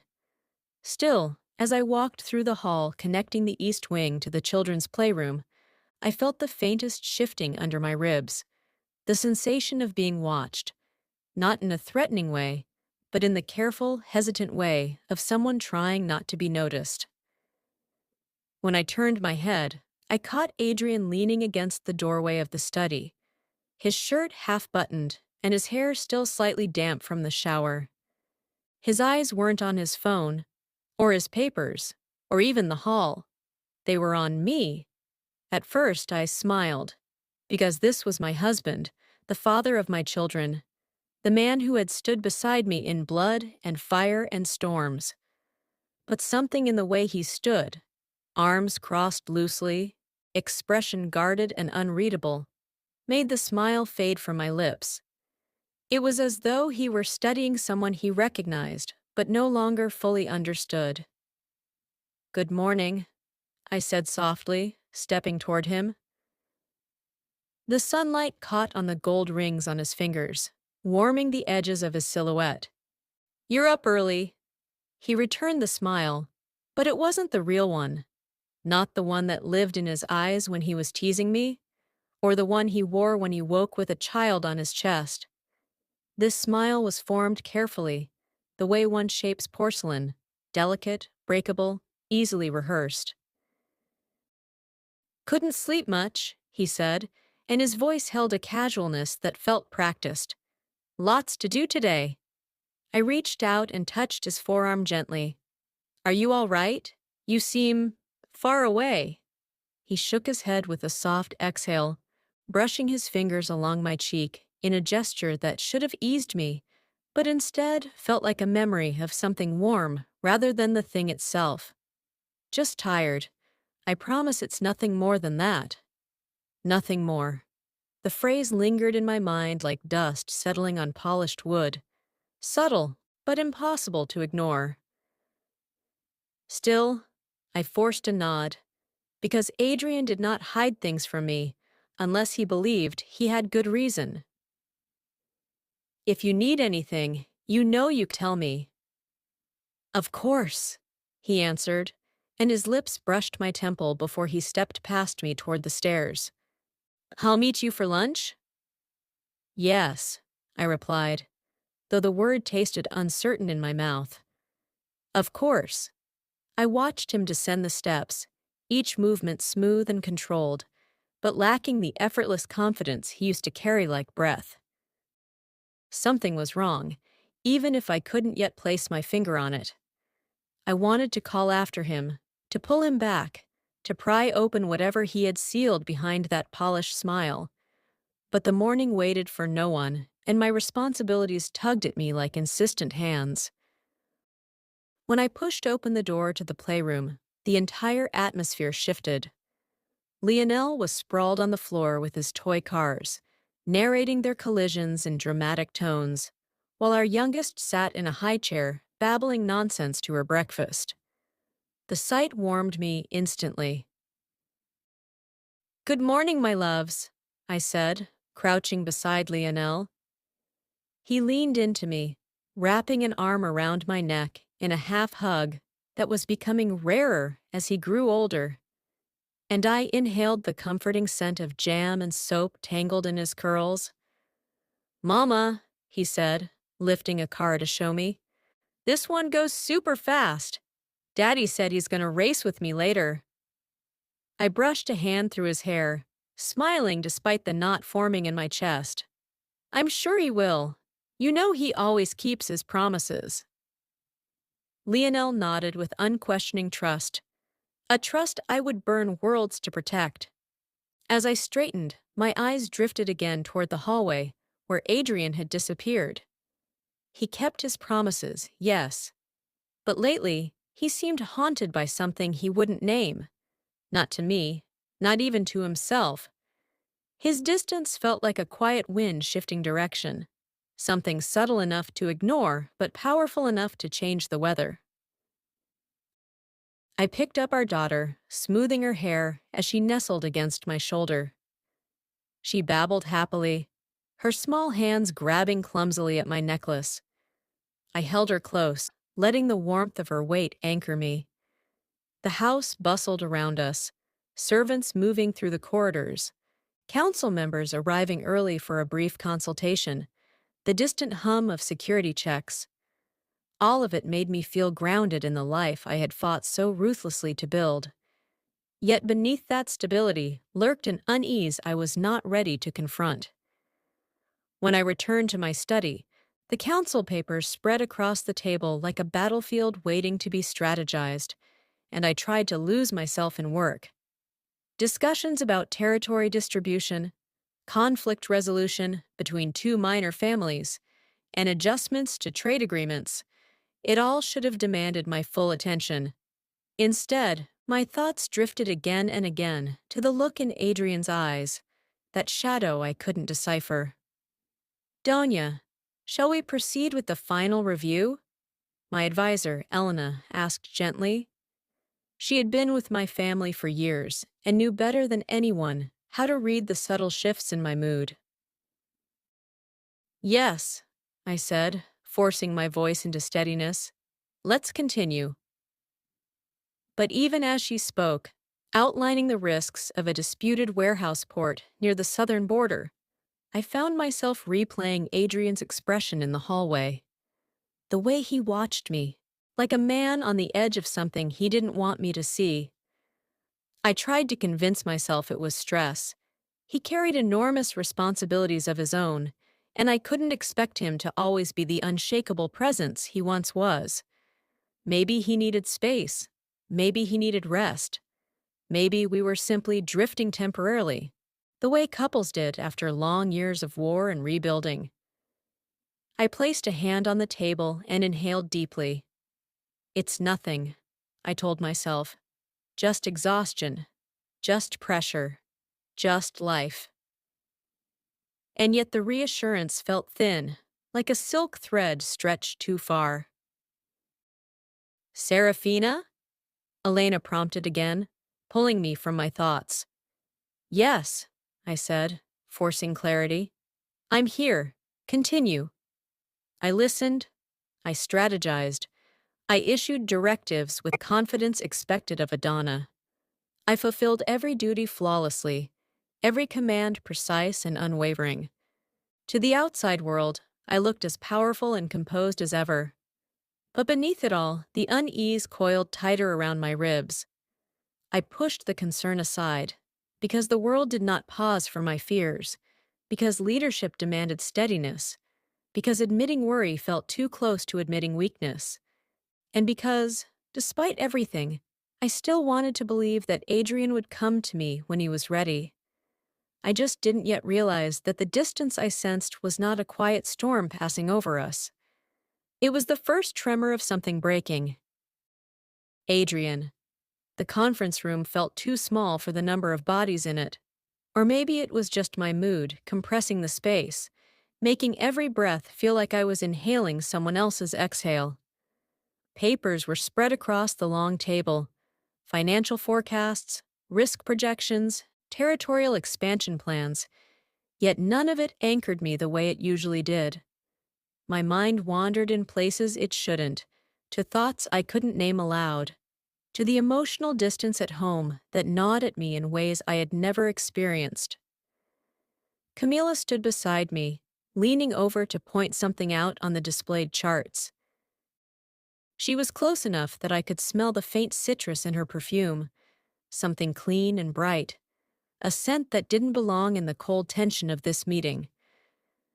I tried to shift away casually, but she only mirrored the movement to stay near the documents, unaware, or perhaps too aware, of how tightly wound I was. When the men across the table began arguing over shipping road allocations, she leaned in, her voice low, warm, almost sympathetic. "You're handling this beautifully," she murmured, eyes lifting to mine with a quiet conviction. "Even when they push, you never lose your composure."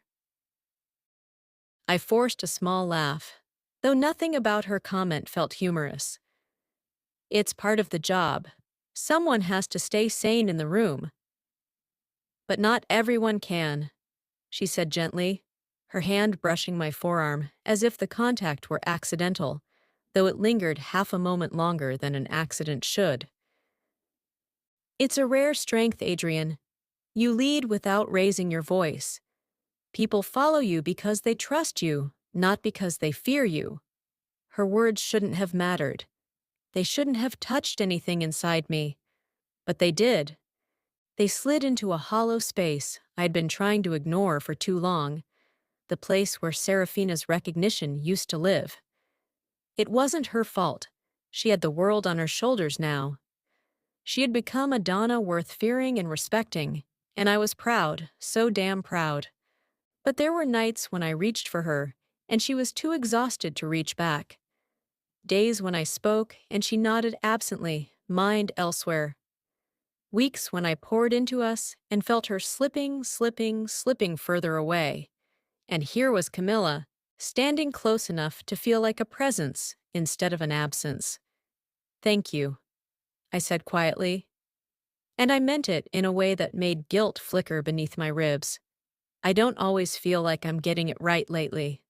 "Then they're blind," she whispered, leaning a fraction closer. "Because I see it every day."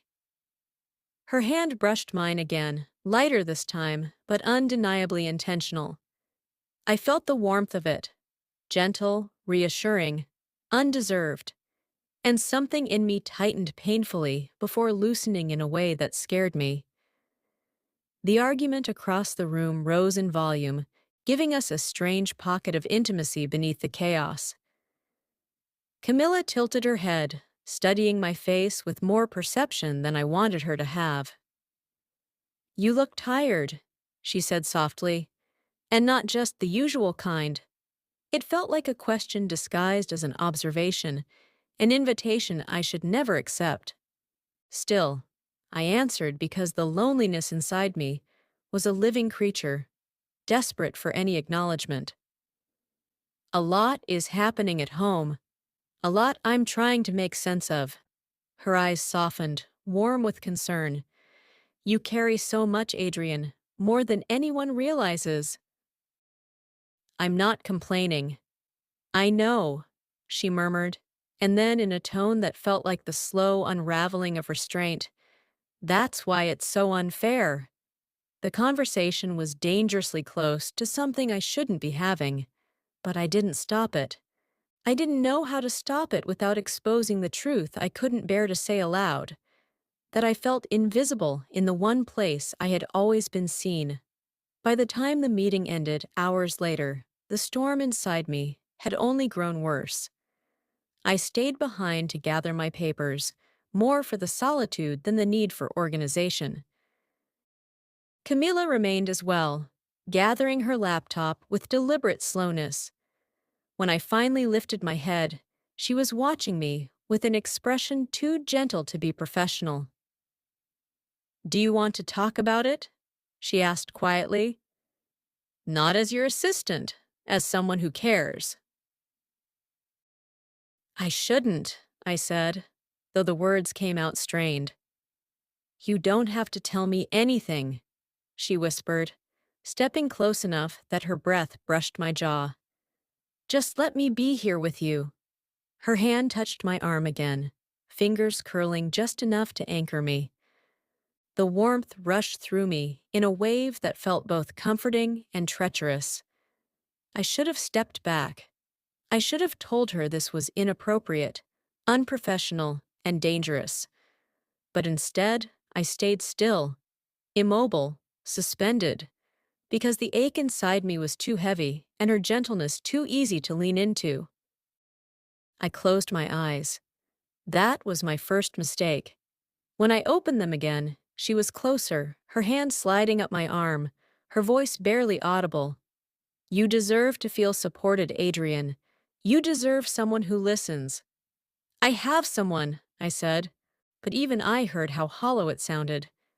"Someone who listens," she repeated, as if correcting the definition. My breath caught, because she wasn't wrong. Not entirely, not in the ways that mattered in moments like this.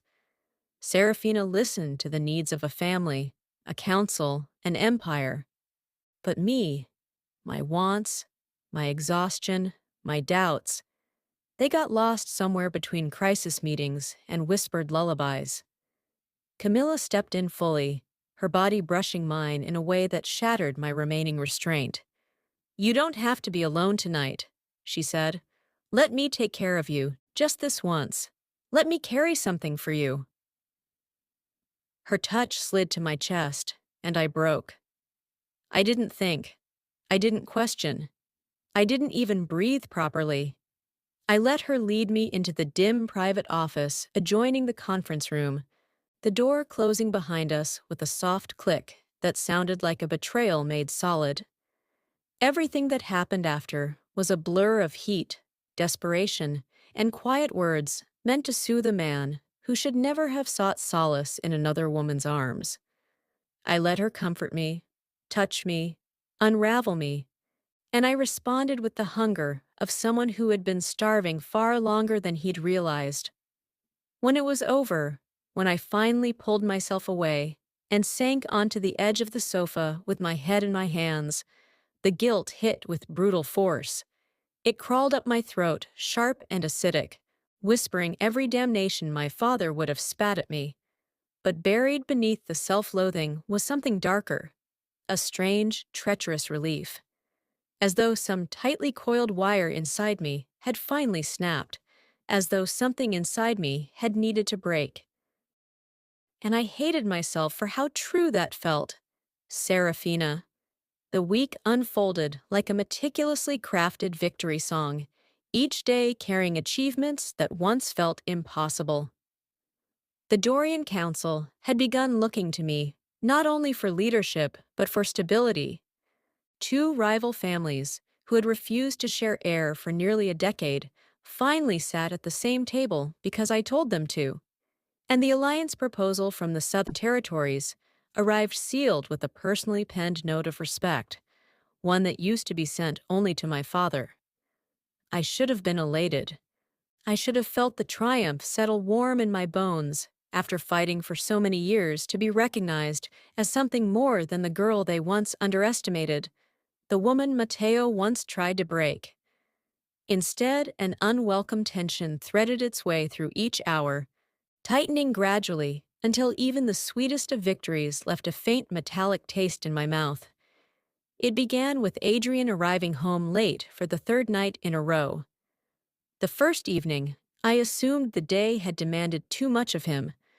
The second, I brushed it off as an unexpected business matter, the kind that could not be avoided.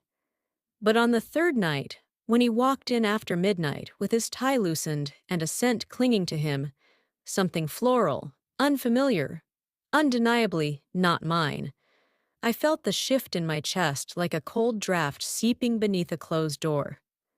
I tried not to let my thoughts stumble down dark paths.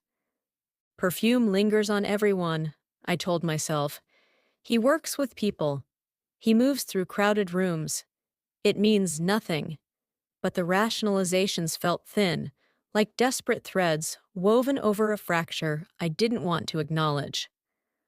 "Long night?" I asked, keeping my voice light as he stepped into the kitchen where I waited, pretending to look over documents I had read twice already. He hesitated before answering, a pause so brief anyone else might have missed it, but I felt it. Meetings ran longer than expected. 3 nights in a row? I lifted an eyebrow, smiling to soften the question. Your council must be losing their minds if you're working them that hard. His returning smile didn't reach his eyes. Something like that. I approached him, sliding my fingers along the lapel of his suit jacket, leaning in to kiss his cheek. I inhaled softly, intentionally. There it was again, that faint sweetness, light and citrus-touched, not overpowering, yet impossible to ignore. Adrian stiffened barely, almost imperceptibly, and when I pulled back, he busied himself with removing his jacket rather than meeting my gaze. The ache that bloomed inside me felt humiliatingly familiar. I gathered every piece of strength I had and smothered it. I refused, absolutely refused, to let my mind wander toward betrayal. That was Matteo's legacy, not Adrian's. Adrian was loyalty carved into bone, devotion stitched into every action. He had saved me more times than I cared to count. He had lifted me up when I could barely stand. He had been my anchor when the world spun too violently. He would never do what Matteo had done. Never. And yet? The next morning, I arrived early to the administrative wing. Camilla stood at her desk outside Adrian's office, shuffling papers with a nervousness I had never seen in her. When she noticed me, she startled, actually startled, as though my presence was a threat she hadn't prepared for. "Good morning, Doña Serafina," she said quickly, her voice too bright, too high. Papers slipped from her hands and scattered onto the floor. I didn't expect you so early." I crouched to help her gather them, but she flinched as if the contact might burn her. That small reaction struck me harder than I expected.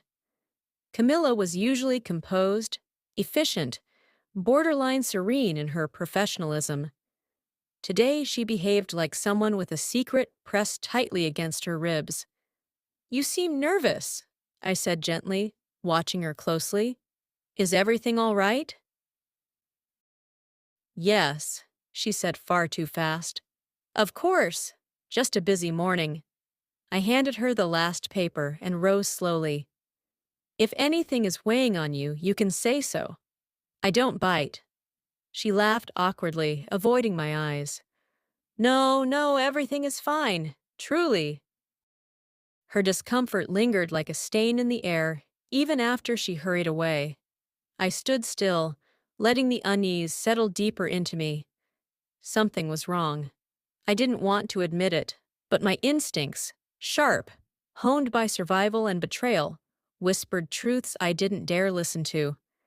At council that afternoon, my victories should have felt like triumphs. The elders praised my diplomacy. New strategies unfolded smoothly. Alliances strengthened under my guidance.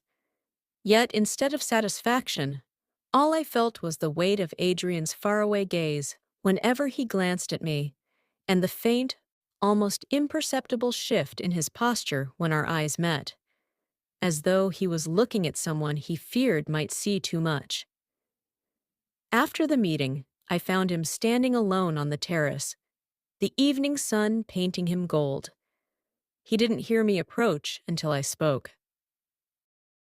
"Adrian," I said softly, letting his name carry all the warmth I felt, all the hope that whatever distance I sensed could be bridged. "You've seemed distracted lately. Is everything all right?" He inhaled slowly, shoulders lifting before dropping in a controlled exhale. When he turned toward me, he wore that same careful smile, the one crafted to soothe without revealing anything beneath its surface. "Just tired, Fina. You know how it gets. Nothing to worry about." I stepped closer, searching his face for something real. "If something were wrong, you would tell me, wouldn't you?"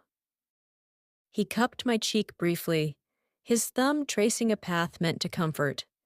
"Of course, there's nothing wrong." But his eyes, those dark, expressive eyes I had read like scripture for years, held a shadow I couldn't decipher. When he pulled his hand away, I felt the absence like a sudden drop in temperature.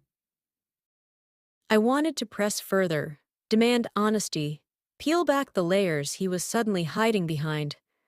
But fear stopped me. Not fear of him, but fear of what I might find if I pushed too hard. I couldn't face the possibility that the man I trusted more than anyone could be slipping away from me.